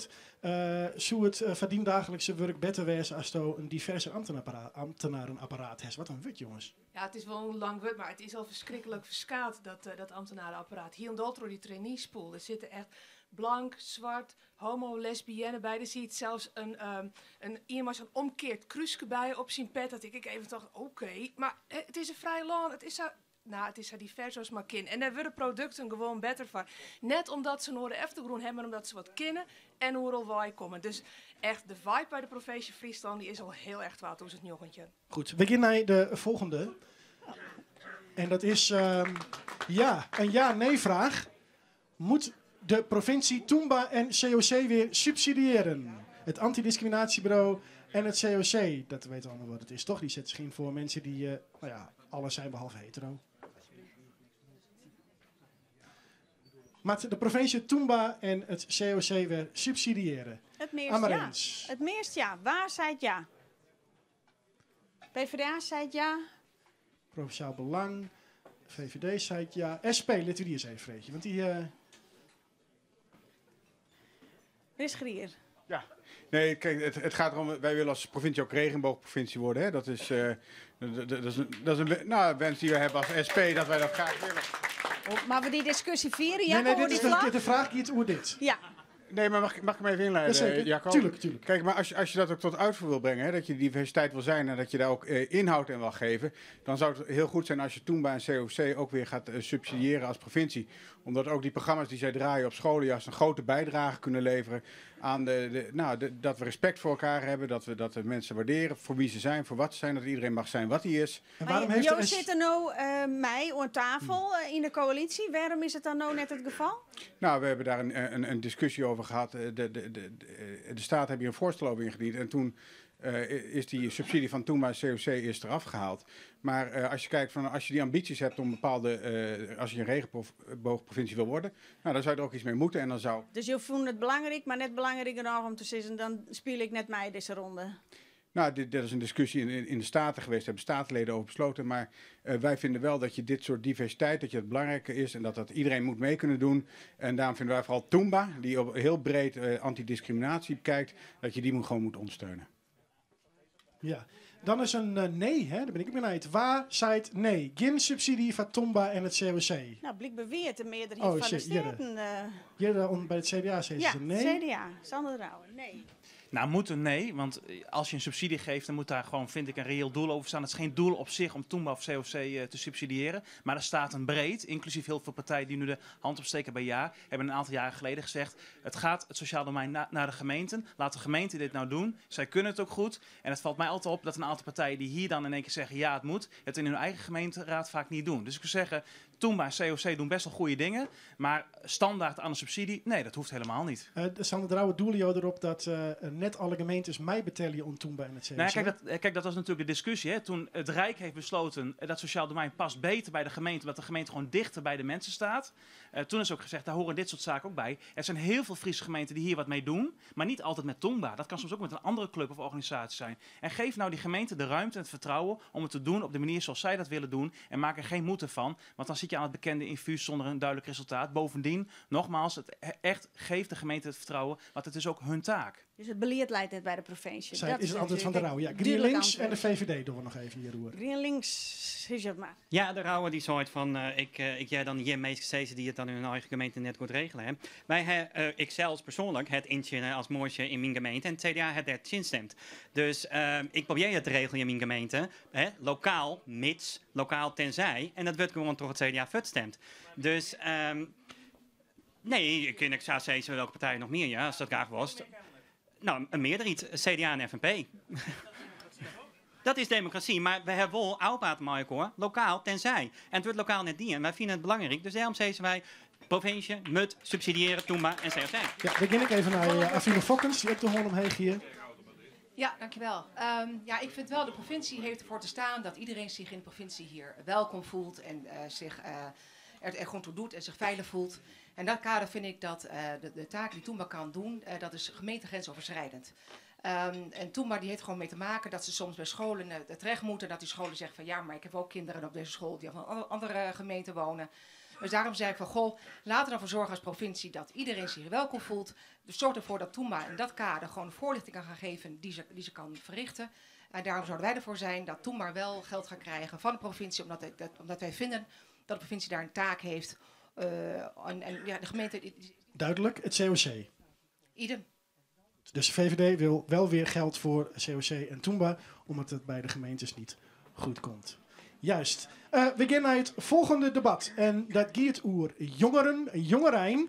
Daarvoor hebben we heel toepasselijk 50 plus, de Partij voor de Dieren en natuurlijk Friesland. Kom daarvoor en jou eens even een applaus.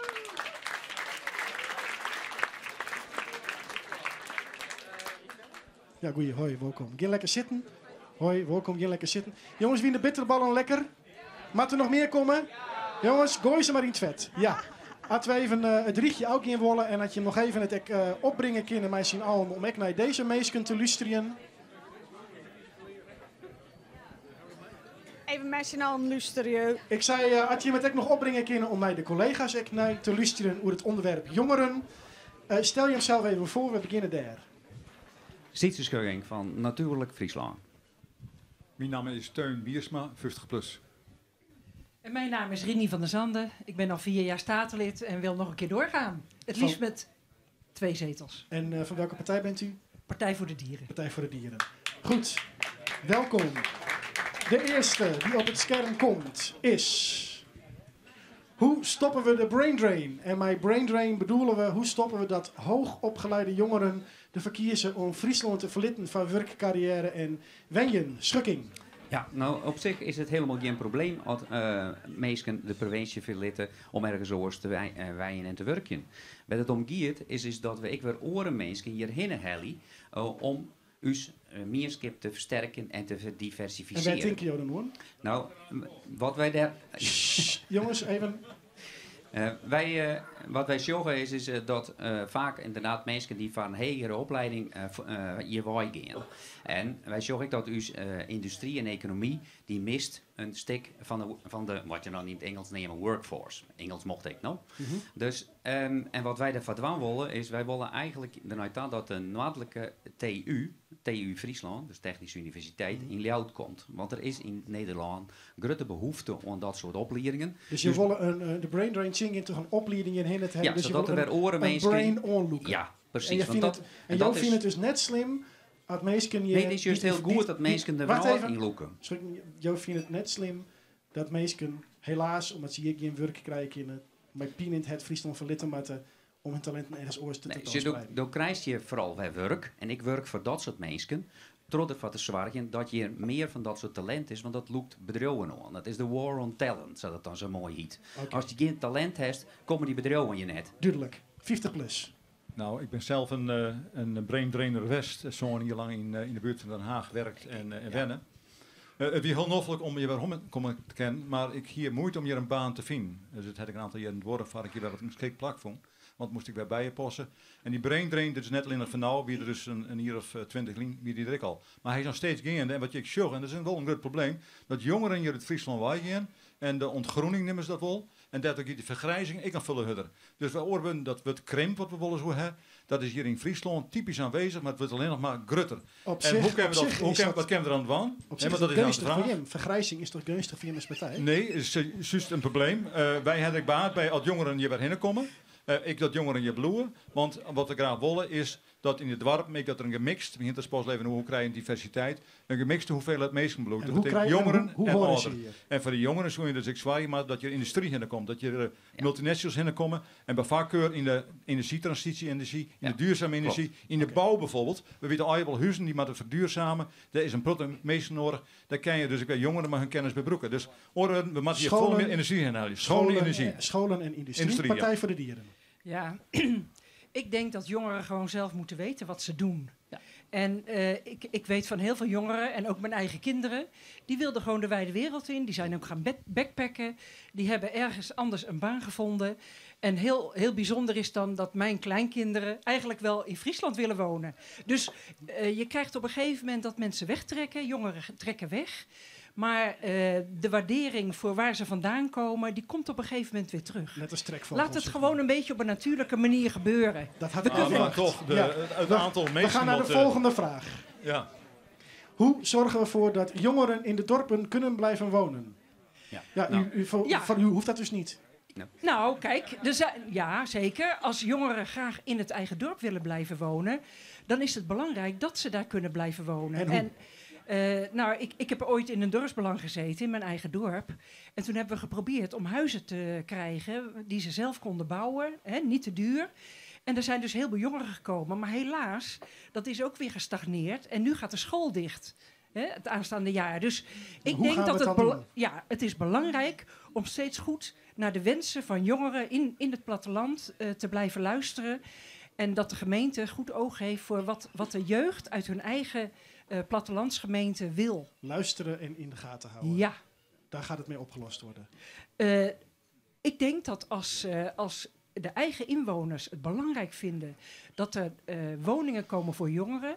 En je kan tegenwoordig ook tiny houses neerzetten. Dat is er ook nog wel mooi goedkoop. En er zijn heel veel jongeren die willen al die materiële zaken niet. Dus die willen klein en niet te veel troep. Zo kun je een heleboel bedenken en graag samen met jongeren. Ja. 50 plus. Nou, ja, aan je kant zit ik ja, maar aan de andere kant, wat een groot probleem is, dat je hier in een Lietse gehuchtje ergens 4 van de auto wijnen. En je moet een keer naar de Ronaldstad. Hoe kom je daar? Want de bus stopt net bij je van de door. Maar hoe zorg je dat ze... Dus we moeten dus aan taal dat we dus een betere vervoerinfrastructuur in Friesland krijgen. Dus de bussen optimaliseren. Of we de jongeren in het warm houden willen. En als ik heb zes tussen de 24 en 44 hier, ik heb vanmiddag een aardige idee. Maar ze kunnen het in zijn huis vinden, dus hoe maakt ze dan in de bus? Nou, ik denk dat ze... Wat zie je waarschijnlijk luisteren? Nee, ze kunnen het in zijn huis vinden, dus dan kan... Nou, dan riet die bus ja, nee, maar dat zijn twee dingen maar met kwam. We maar zwaar dat er wengelegenheid is, maar ik dat er een goede mobiliteitsmogelijkheden binnen. Dus meer mobiliteit, meer huis. Juist, absoluut. Oké, Schukking. Nou, in feite is het zo, het gaat door werk en wijnen. Werk en krekkeld zijn. Wijnen, daar heb ik een heel mooi voorbeeld van hoe het bij u in het dorp is. Jensum heeft een eigen woningbouwcoöperatie opzetten. En dat is een troslaand succes.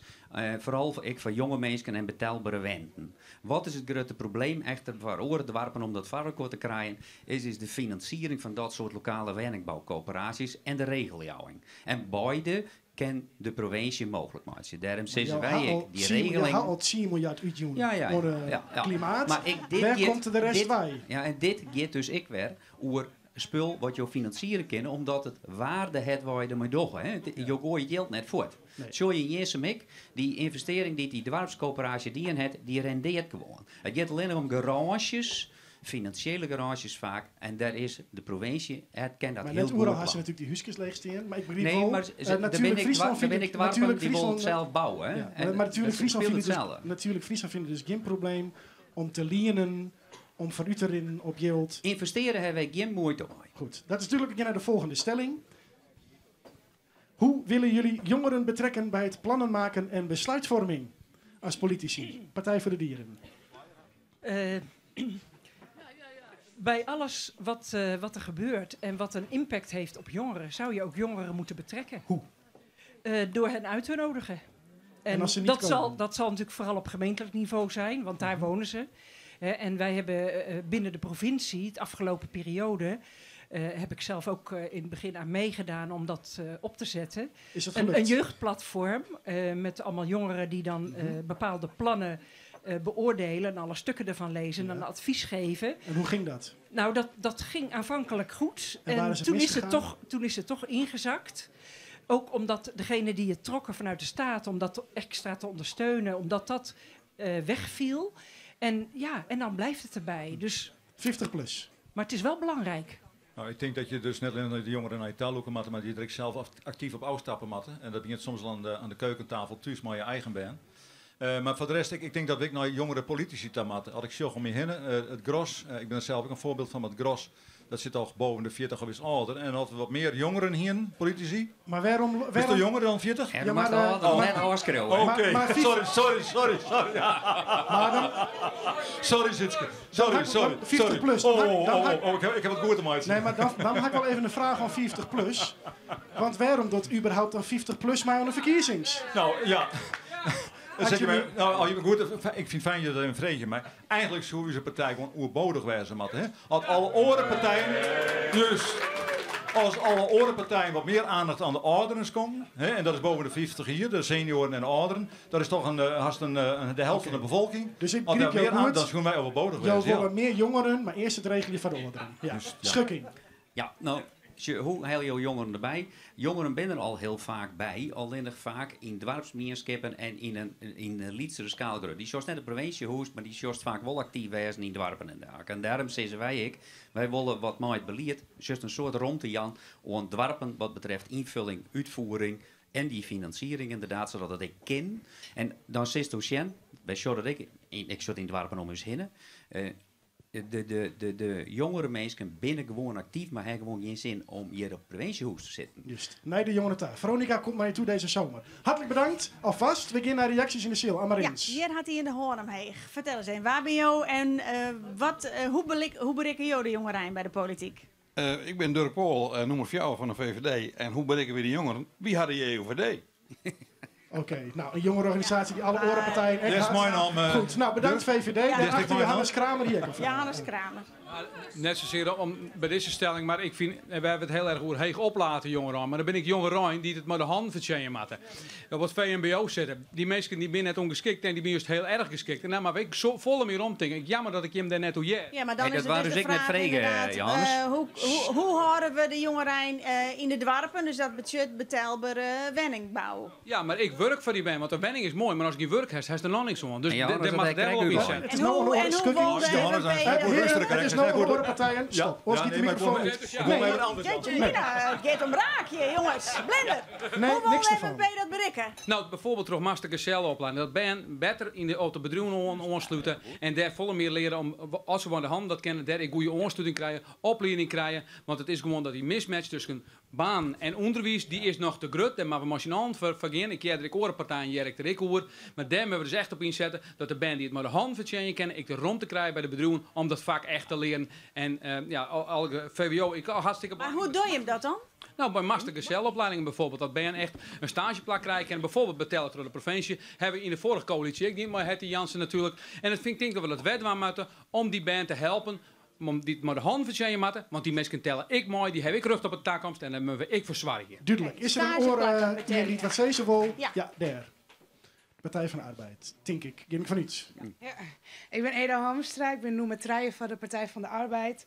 En het rekken me wel een beetje wat er zijn wil, alsof jongeren voort willen. Er zijn zoveel jongeren die heel graag in onze provincie ween. We hebben zo'n grutskop wezen matten. En dat moeten we juist faciliteren en net afwachten. Nou, maar hoe doet de PvdA dat dan? Ja, dat willen wij onder andere door in te zetten op demontabele woningen. Dat zijn woningen die kunnen we snel opbouwen op plekken waar het nodig is. Maar waarom is het net een gewone wenninghuis als iedereen anders? Waarom maar de tiny houses op demontabel? Dit ben je in tiny houses, ja, maar dit ben Maar je circulaire wenten. Waarom maak je net gewoon van stien gewoon een mooi oord huisje in de dwarpstraat? Oh, dat mij echt, ja. Maar Maar wat is je plan daarvoor dan? om het op korte termijn op te lossen, zeggen wij van, wij zetten daarop in om dat mogelijk te maken, zodat we dat in het dwarpmodel zetten kennen. En het orenwichtige punt is, en het is al eerder niet, we moeten echt investeren in het vervier in Friesland, want we rennen daarop achter in orenprovincies. Het moet nou een keer gebeurd wezen, maar je vooruit. Dat waard al vaker Sander zijn. de Rauwe. Ja. Sander de Rauwe. Ja, ik zou eigenlijk even kijken of we zaken kunnen doen. Want we krijgen dit jaar natuurlijk een geweldige universiteit waar alles staat. Fracties volgens mij breed aan mee hebben geholpen. Hè. De 11e faculteit hier in Friesland eindelijk weer terug na 200 jaar.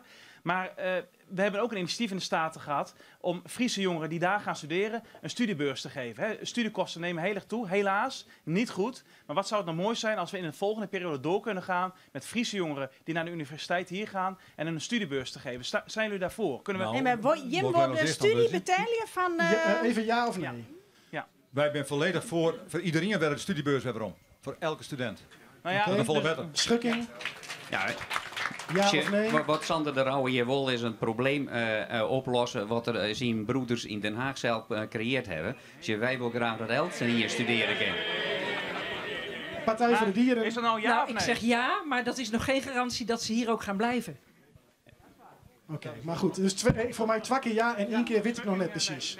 Ja, wij Dan stel ik vast dat Schukking alleen 10 miljard schulden creëert. En die mag dan terugbetaald worden door de We volgende generatie. investeren, Sander. Daar heb je dus niks jij aan. begrijpt dat verschil niet, maar dat leg ik je nou ook eruit. Maar bij Schukking is het te zien. Ja. Zullen wij naar uw volgende onderdeel? En dat is iets wat van de morgen op Facebook verschijnde. En werd ik echt terugrekken weer. Ik vond het fantastisch. Dat vonden we al jaren in de redactie. Misschien hij te lezen naar Jerretje nog een keer. Aantjelle Soeboer had van de morgen een stikskreun op Facebook. We zeggen ze erbij. Doe bist FNP'er, gemeenteraadslid, en stist ook op de list. Maar hij stiert je net als FNP'er. Hij stiert je dus Fries. Die shut naar wat er gebeurt. Wij vonden het een prachtig mooi verhaal. En willen graag dat meer mensen dat Jerry kennen. De microfoon is voor die. Ja, nou, dank u wel. Ik volg die verkiezingen dus wat met argusogen, dat begrijp je hem wel.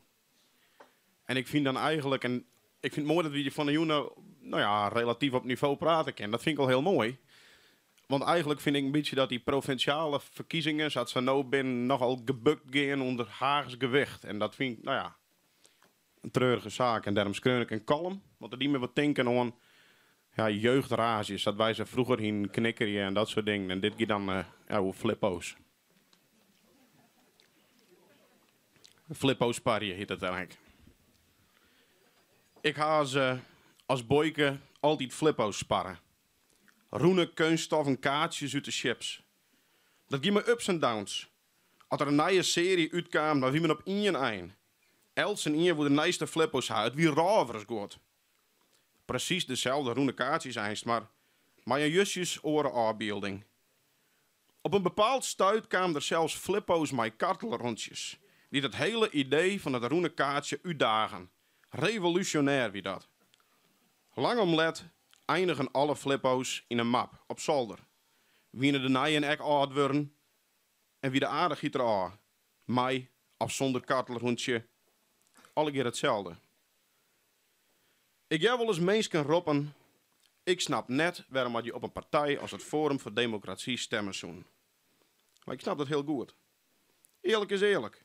Een frisse partij die zei het partijkartel terugbrengen te wollen. Die in een tijd van klimaatgekte, wat te zeggen het valt wel ta. Een partij die het ierpelijk oont wat de kaarten dat er iets met immigratie net goed gaat. Het is een nieuwe flippo. Hier met kartelrondjes misschien wel. En het feit dat linkse antifascisten gekkies daar een gevaar in verkennen en demonstraties houden, dat maakt het alleen maar mooier. Alleen nog maar gewilder, aantrekkelijker, spannender, begeerlijker. De partij is nog nij, had geen verliezen, had nog net hoe te regeren. Dat kan men broeken. En dat doet men ook toe. Baudet op de provinciale listen. Om stem te winnen. Helemaal als oud-Holverter die altijd mat ek een paar jaar bizige woorden Fries spreken mat, zit er vanzelf in Friesland op. Dat bij de man neerplakt nemen ze in de steden, dat is wel duidelijk. Dat is een peel boven water en gaan ze in die zin zelf ook al doen. Het Forum zit net alleen in dit soort dingen. Het aantal spookkandidaten dat ergens op de list staan is groter dan eer. Haagse kopstikken domineren het nijs met klimaatpraat en verdraaien vierheden naar eigen insjoch. Het oersjoch van de burger is toch al aan kwijtrekken in dat tsunami van informatie. Ik snap dus wel dat er mensen binnen die van nieuwe flippo's kiezen. Die stemmen zullen op Thierry of op Theo of misschien zelfs wel op Jesse Klaver die theatraal met zijn leerskes door de plassen doen ze het onder de klimaatmars. Maar stel je hemzelf dan wel de vraag, waar had je hem eigenlijk op stemmen 20 maart en waarom? Het gaat om de provinciale verkiezingen, om de toekomst van Friesland, net om het eerste kamergewin van een of de andere juppenclub. Denk er eens goed door na. Baudet schreeuwt bigelijk in zijn boeken dat er pervast in de EU is. Dat Nederland een sterke natie staat worden mat, die het eenheid uitstralen mat. Daarin zal pervast geen rond te wijzen voor een Friese agenda, begrijpen je wel. Er stiert dan echt neer over het behoud van de Friese cultuur in haar programma.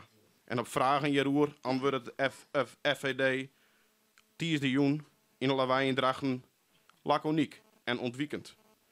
Beste mensen, ik ja, zal de belangen van Friesland ondergeschikt maken aan haar Haagse agenda. Vaak nog wel meer als orenpartijen. De flippo van democratie zal liek als alle oren flippo's eindig je in een stoffige map van het systeem. Tussen de klimaatflippo's en de basisbanen flippo's. En wat loopt er dan nog oer? Dus wat jou ek stemmen, 20 maart, zorg je dat het de stem van Friesland is. Applaus. Nou, bedankt Angela voor dit verhaal. Geweldig. Wij hebben nog één debat te gaan met GroenLinks, CDA en Partij van de Arbeid. Maar voordat we het doggen, jongens, denk erom, we hier nou praat. Aandacht voor onze muzikant Timo de Jong. Applaus. Dank jullie wel. Er werd net een beetje meegezongen, maar dat snap ik wel, want dat was een liedje van mezelf. Dit is een liedje dat niet van mezelf is, dus daar mogen jullie meer meezingen. En dat zou leuk zijn als iedereen het doet. Zelfs de VVD mag bij deze ook.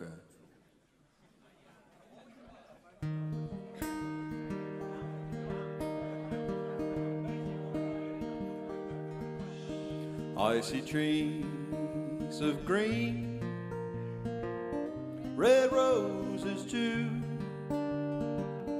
I see them bloom for me and you. And I think to myself, what a wonderful world. I see skies of blue, clouds of white, the bright blessed day and the dark sacred night. And I think to myself,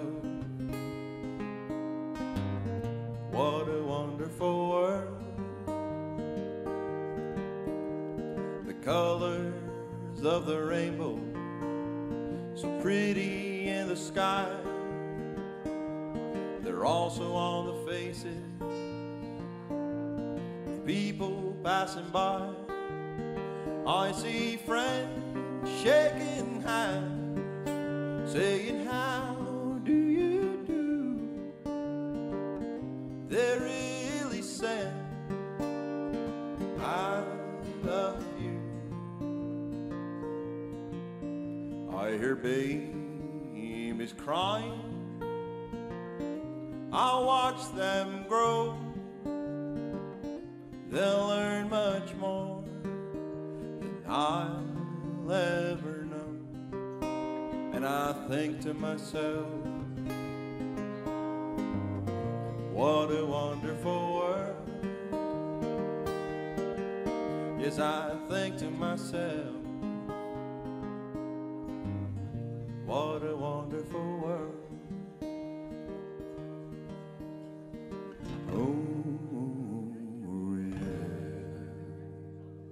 Applaus voor Timo de Jong. En nu vraagt hij zich natuurlijk af, heeft hij al verkering? Het antwoord is ja. En hij is heel gelukkig. Goed, wij gaan naar het laatste debat. Het laatste debat Jere. Ik wil graag naar voren halen. De Partij van de Arbeid, het CDA en GroenLinks. Applaus en neem plaats.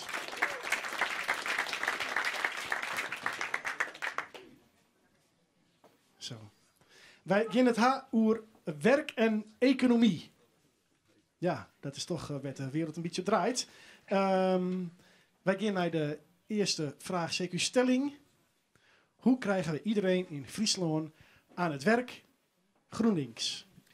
Nou ja, toch de gebruikte maatje van de thema's die we te krijgen in deze tijd. Hè? We krijgen een energietransitie. Dat jouwt een heel soort nieuwe kansen. Ik weet dat mensen dat zeggen als een bedreiging, maar het jouwt een heel soort kansen. We hebben gebruik van maatje moeten. En we hebben alle handjes voor gebruiken kunnen. Leeg, heeg, iedereen. Sander de Rauwe. Ja, het werk komt van degene die dat creëren. En dat is gewoon het Friese MKB. Dus we moeten echt een stevige MKB-agenda doorzetten. doorzitten met innovatie, met export, maar ook met een nieuwe economie, de circulaire economie. Want dat is wat mij betreft de economie van de toekomst. Goed doen en geld verdienen, dat kunnen we hier in Friesland. En dat is wat mij betreft de categorie waar iedereen mee aan het werk kan in de toekomst. Wat budget krijgt... Wat zei je? Roskam. Wat mij onbelangrijk, en ja, je kunt het op zich net mooi unies wezen, maar wij missen echt nog de component menselijk kapitaal. De provincie Skroet, zelfs ik, er is een enorme mismatch. Er zijn alle je baan beschikbaar. Er zitten mensen thuis, maar die hebben net de goede papieren. En dus zetten wij heel fanatiek in op het helpen van mensen mijn opleiding, zodat dat MKB verder groeien kan, maar dan maar dus mijn menselijk kapitaal. Amarens, wie is de vraag? Ik vraag mij af, Sander de Rauw van het CDA, wat het budget agenda terugzet. Stevig de agenda terugzetten. Nou, waar het verschil oude fjourie maken van de grote bedrijven naar de gewone Lietse bedrijven, dus de MKB-bedrijven, de familiebedrijven. En daar gaan we gewoon het in-business voor opzetten. Dat budget één meldpunt voor alle vragen van uw ondernemers hier in Friesland, uw subsidies, uw vragen en uw regeljouwing. Dat willen we terugzetten. Maar ook foutjes bij gelijks. Legere subsidies die makkelijk toegankelijk binnen voor het bedrijfsleven. Dat werkt het en dat zeggen we nou ook waarom. Want onze economie groeit nou voor het eerst harder als gemiddeld in Nederland. En leidt dat precies daarom? Kun je dat herleiden naar dat? Of is dat de algemene economische conjunctuur in de wereld? Nou, ik vind het wichtig dat wij harder groeien als het gemiddelde in Nederland. Het wie oude 30, 40 jaar altijd dat we onder ons stenen. En nu is dat echt oors. Ik denk net dat dat direct door de provincie komt. Ik weet wel dat we alles dienen hebben om het MKB centraal te zetten. En dat toch nog wel vertuten. Roskam. Nou, dat alles is misschien nog net heel verslaan. Ik ga je er een compliment doen in die agenda. Maar wij zeggen wel, als dat MKB verder groeien worden komende jaren, dan mag je, als wij zeggen, oh je ronkende krantenkop, en goh, wat giet de economie goed. Ik gun elke keer een wonderful world. En die heeft goed werk bij. En net voor de 84% van het minimuminkomen, maar fatsoenlijk werk, voor fatsoenlijk leren. En daar willen we ze bij helpen. Ja, maar hoe giet dan de Partij van de Arbeid in Friesland Nou, de lonen regelen? Nee, een voorbeeld daarvan is dus dat je net mensen zeggen, ga vanuit de bijstand. Nou nee, ja, wat de provincie dwaan kan. Nou, wat wij dwaan kennen, heel concreet, is mensen bellen of zeggen bij gelijks van, goh, wij willen wel een opleiding dwaan, maar wij hikken het in een bedrag gewoon van €250. Dat is voor gewoon mensen echt een heel soort geld. En wij gaan zijn, als wij garant steken voor die €250, dan mag je in vertrouwen zeggen, als wij daar helpen met een opleiding in ICT, bouw, zorg, dan komt dat geld wel weer om. Maar wij willen voor investeren in die opleidingen, want de bingo mensen die hebben geen cent extra te maken, dus we moeten ze helpen. Kist GreenLinks, kun je voor €250 een opleiding volgen die het helpt bij die enorme energietransitie en al die vaardigheden? De eerste stap, hè? Ja, ik zoek het steeds. Ik ben nog net zo heel lang oud, maar voor €250 week zeker net. Nee, het komt van het Leerwerkloket Friesland. Die had dat onjoen. Meestal hikketje in die drempel om eerst mooi te doen. Ja, ik denk dat mensen wel wat meer onhikken. Dat ze net weten wat ze maar een opleiding dwang kennen. Ze weten wel letterlijk wat ze dwang kennen maar een opleiding, maar ze weten net of daar werk in is. Dus we hebben als provincie investeren moeten. Er is een onderzoek die in zwaar, hoe zit de zwaar eruit, wat binnen de banen voor de toekomst in de zwaar. Dat het zorgbelang die in mooi NAL standen om te zien van hoe moeten wij nou zien naar de zwaar in 2030. Dat zo sterk op het landbouw dwaan moeten, zo sterk op de energietransitie dwaan moeten, zodat we de opleidings krijgen die we echt nodig hebben in Friesland, zodat we de jongeren op die wijze echt helpen kunnen om de goede keuze te maken. Maar willen jou mensen helpen met een te lietse beurs om die eerste stap te zetten, is gewoon je hebt een vraag. Oh, maar de vraag stellen, maar eigenlijk is een beantwoordje, toch? Ja? Tuurlijk. Super. Goed, we gaan naar de volgende vraag. Wat gaat u doen om de lasten voor de Friesen te verlagen? Iedereen vindt het fijn dat het leven minder geld kost, want dan ga je meer veroordeling, wat je maar willen. Marijke Roskam, hoe gaat de Partij van de Arbeid de lasten verlagen voor de mensen in Friesland? Wij hebben hier nu het programma het Elke Green Team opnaam.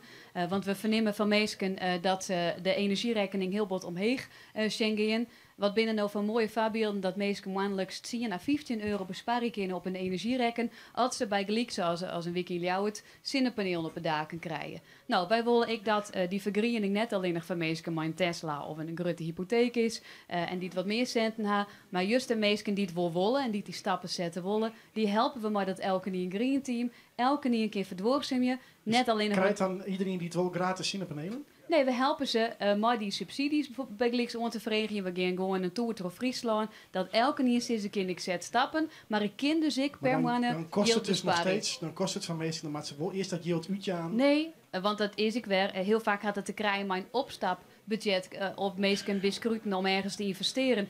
in mijn eigen familie is dat ik zei. Maar als ik dat nou net toch, hoe wordt het dan meer lasten leger? Nou, wij kunnen dus helpen met die zinnenpaneel rentelezen lening. Of we financieren voor. Maar het is nodig tijd om die stappen te zetten. En we vinden het zo mooi dat mensen er een rendement van hebben. Nou, hetzelfde hebben we verzeld bij die energiecoöperaties. Wie wordt kan energie-neutraal, die kunnen een heel soort energie besparen. Dus ik op hun rekening. Maar dan moet je wel een provincie hebben die ze daarbij helpt. Via de energierekening. Ja. Sander de Rauwe, hoe wil het CDA de lasten verlegen van de Friesen? Nou, 2 dingen. Hè. Ik hoor Marijke zeggen, ja, doe dat dan met die zonnepanelen. Maar mensen die rood staan kunnen niet groen doen. En daarom helpen we ze. Ja, dat is uw slogan, dus daarom reageer ik er even op. Het is moeilijk groen doen als je rood staat. Hou er even rekening mee dat mensen niet altijd in de situatie zitten dat ze het zomaar kunnen doen. Dat is wel een beetje royaal gedacht. En daarom helpen we ze, dat is correct niet punt. Ja, maar je wil goed luisteren. Moet je wel wat hebben. Moet je wel goed luisteren. Oké. Het volgende is, de provincie heeft 1 belasting, dat zijn de opcenten.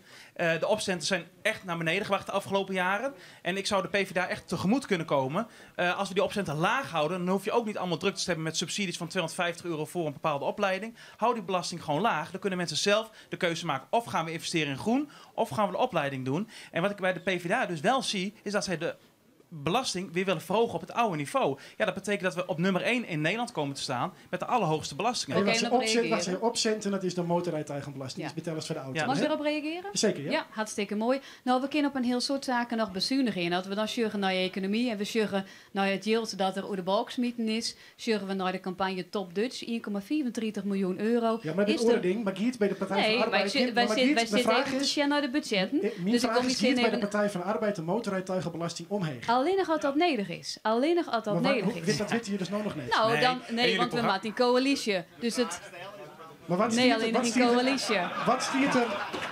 Wat stiert er in je plan? Giet de motorrijtuigenbelasting in het programma omheen? Alleen nog wat dat nodig is, maar om je verhaal automatisch. En ik vind het echt deers zonder yield. Dus we kunnen er wel luid zien. Maar ik vind het heel triest. Als je 1,34 miljoen meeskips yield, oor de balken smieten, jou aan een marketingbureau en het insjocht het weer waarom. En die kritische vraag die we het net stelt. Dus je kunt wel gniezen, maar ik vind het een heel triest gegeven. Maar met alle respect, de VVD, ja, rekenen is niet het sterkste punt van mevrouw Roskam. Want we hebben inderdaad 1,2 miljoen met het noorden. Ja, en ook niet van u, meneer Stalenburg in dit geval. Want inderdaad, de Noord-Nederlandse provincies... De Noord-Nederlandse provincies voeren een campagne juist om ook bedrijven hier naartoe te halen. Dat is goed voor de economie. Dat doen we inderdaad. Dat kost ongeveer 1,3 miljoen en dat delen we gedeeld door 3. Dat is eenmalig geld. En er is niks van op de Heespelkaan. Nou, we zijn ermee bezig en we laten ons zien in de wereld met Tesla, met andere bedrijven. De campagne is net begonnen. Heb nog even geduld en reken wat beter. Dan komt het helemaal goed. VNO-NCW. Wij gaan even naar GreenLinks. Maar hij gaat hier wel heel makkelijk doorheen. De VNO-NCW is zelfkritisch. Dus volle hield. Dame en heren. Ik zou zeggen, je kan wel een avond van het programma maken. Ja, inderdaad. Zeker. Maar ik wil ook nog even een presentator, Sander, en dan krijg ik nog even het wet. Ja, en ik ging gewoon zeggen, en daar ben ik heel eerlijk in. Wij zeggen die opcenten die gaan omhoog. En dat is omdat wij vinden dat mensen die meid van willen aan verdwassing en net om meid van willen, daar moeten we voor kiezen. In die zin, vervuilen betaald, hebben we altijd zijn, zullen we altijd zeggen. En daar ben ik gewoon eerlijk in. Maar wat van vinden, maar dat is zoals het is. En wij willen dat heel drukken. In dit punt in de gearvetchen bij de Partij van de Arbeid misschien de motorrijtuigenbelasting. €39 voor een Ford Fiesta. Het is echt net volle yield per jaar. Bij het CDA net omleeg en bij GreenLinks omleeg. Bol omleeg. Prima, we gaan naar de volgende. Hoe maken we van Friesland de beste provincie om te ondernemen? GreenLinks. Hij krijgt het ondernemers met het wagenpark van het bouwbedrijf de opzetten enorm omheen dienen, dus die stiert al achter. Hoe kiet dat bij hem? Waarom verzinnen als ondernemer? Nou ja, maar het is echt de keuze die wij maken wat voor ondernemer dat we willen. Ik ben zelf zwaar ondernemer, zelfstandig. Er zijn er een heel soort van hier in de provincie. Zware boerderijen, mensen ik heb even een bouwbedrijf met 18 dat snap ik, maar de vraag hier is hoe wij de beste provincie binnen om te ondernemen. En net om een bepaalde sector voor te loeken. En ik zeg dat we dus keuzes maken, echt in sectoren. En dat we dus inzetten daarin op verduurzaming en versterking van de energietransitie en een goede landbouwtransitie. De Rauwe. Ja, misschien zijn we wel de allerbeste provincie om te ondernemen. Als ik kijk naar het MKB, hoe die groeit, hoe goed het gaat met de banen, hoeveel banen er echt gemiddeld meer bij komen dan de rest van Nederland. Hoe onze MKB'ers, maar ook met het onderwijs bezig zijn met die kringloop-economie, met die omrin-economie, die circulaire economie. Dan vind ik echt dat we de gouden kans hebben om de beste ondernemende provincie niet alleen in Nederland te worden, maar laten we die ambitie ook maar tonen. Laten we ook maar gewoon zeggen, misschien wel de beste Europese regio worden waar die economie, die circulaire economie, die nieuwe economie zich ontwikkelt. Met de komst van een universiteit, met echt MKB gericht op de eigen MKB'ers, met het onderwijs. Volgens mij hebben we gewoon goud in handen en moeten we dat nu nog gaan verzilveren.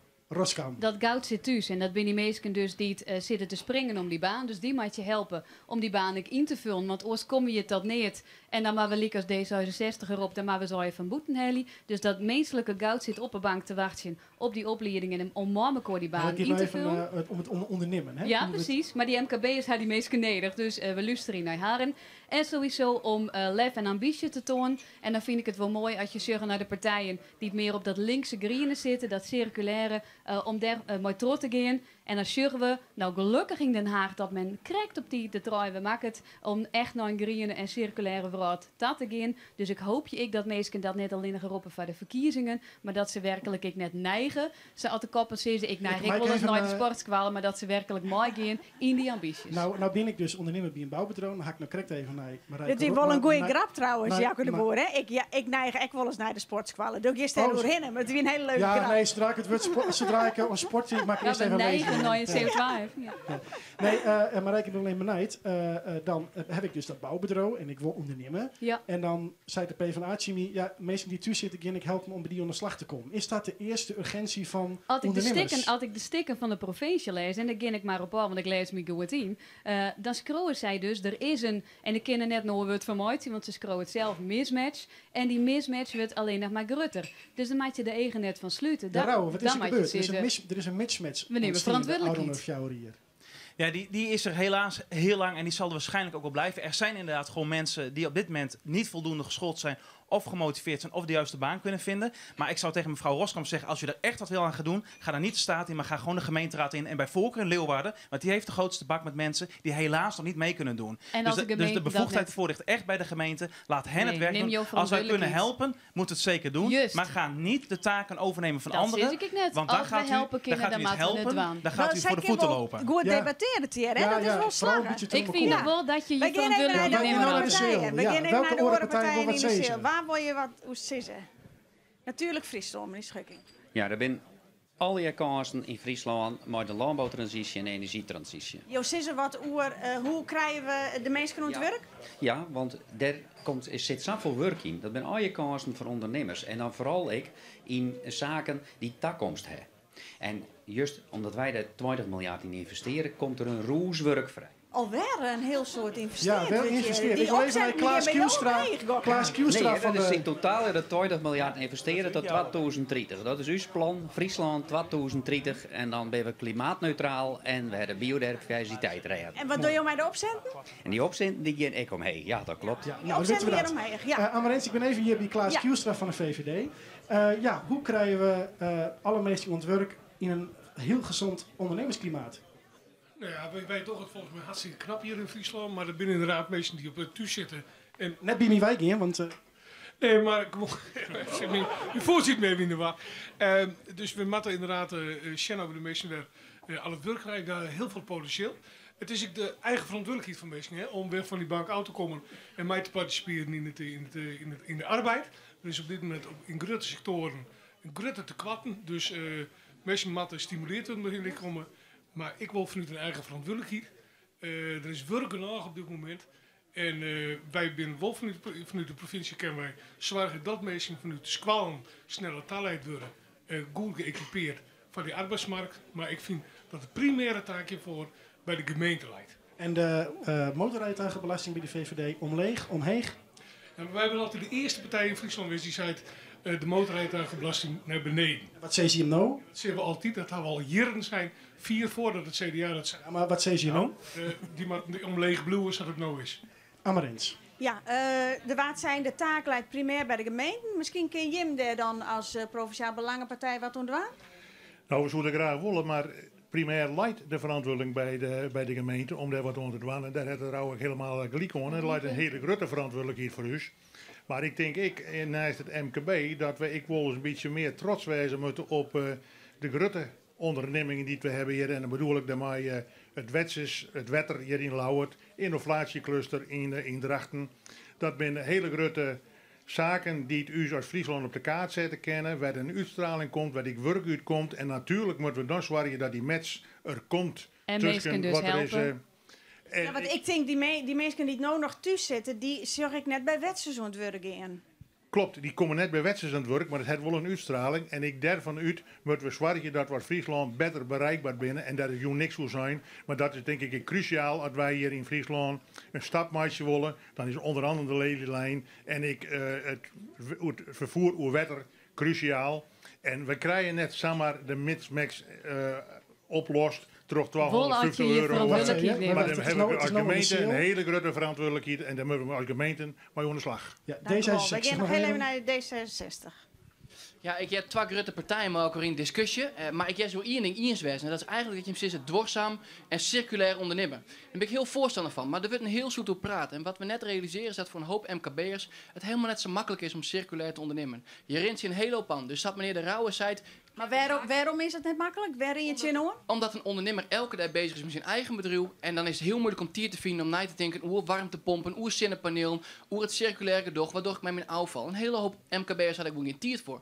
Dus dat meneer De Rauwe zei, ken we zaken doen. Als je ook naar de Partij van de Arbeid en naar het CDA, want ik weet net precies hoe GroenLinks nou in de steden komt of wethouder wordt. Maar deze twee partijen, kennen we uitpraten met elkaar dat we fossielvrij ondernemen, dat de ondernemers aansluiting willen kennen bij Fossielvrij Friesland, kosteloos, zodat we ze helpen kennen om een echte verdwarszamen. Nou, daar binnen we rond bij de eerste vraag, wie is de mol? Het eerste bondje is er al. Noma Shen had het in alle intriges van de coalitiebespreking straks terugzet. Hartelijk bedankt Jim. Jim, hartelijk bedankt. Wij gaan naar poëzie.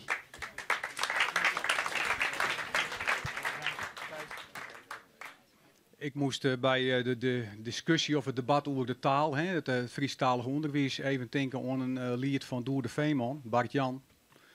En daarin zongt hij van, als je Hollands spreekt, dan heb je meer vrienden.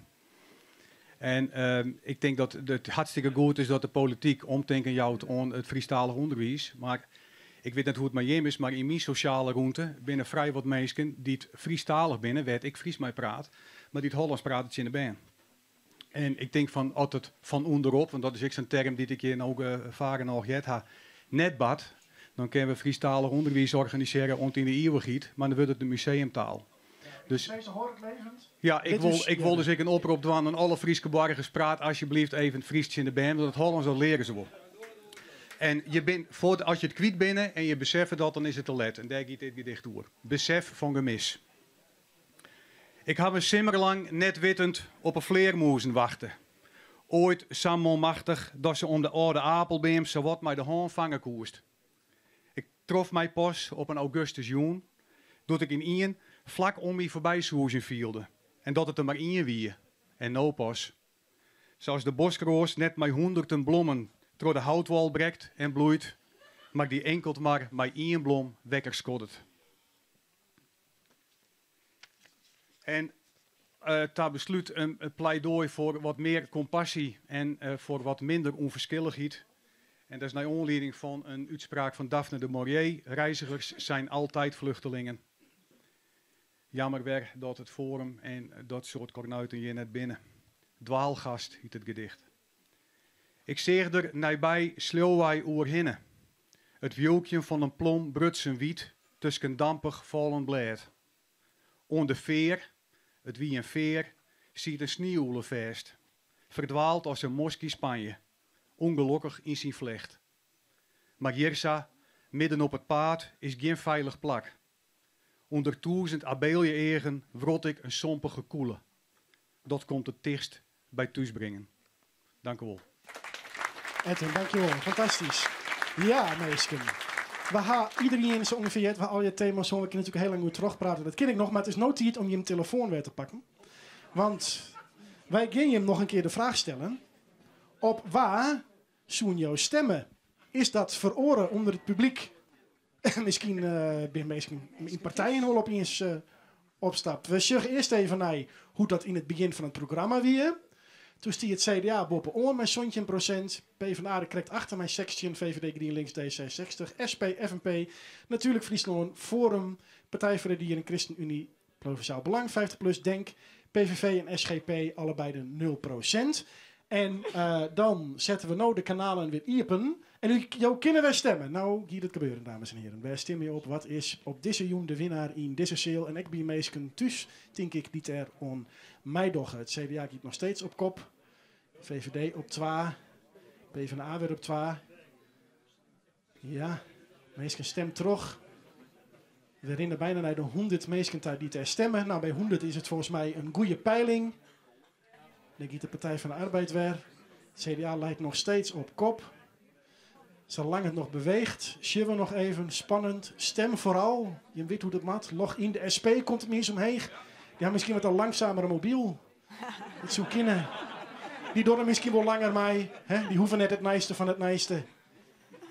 Die hebben nog een Nokiaatje. Ja. Partij van de Dieren. Nou, ja, nog wat beweging. Nou, er is wel wat veroren, Jacco de Boer. Ja, er is zeker wat veroren. Ja, in deze zaal had toch de CDA het debat woen deze joen. Nou, dan mag ik wel even klappen.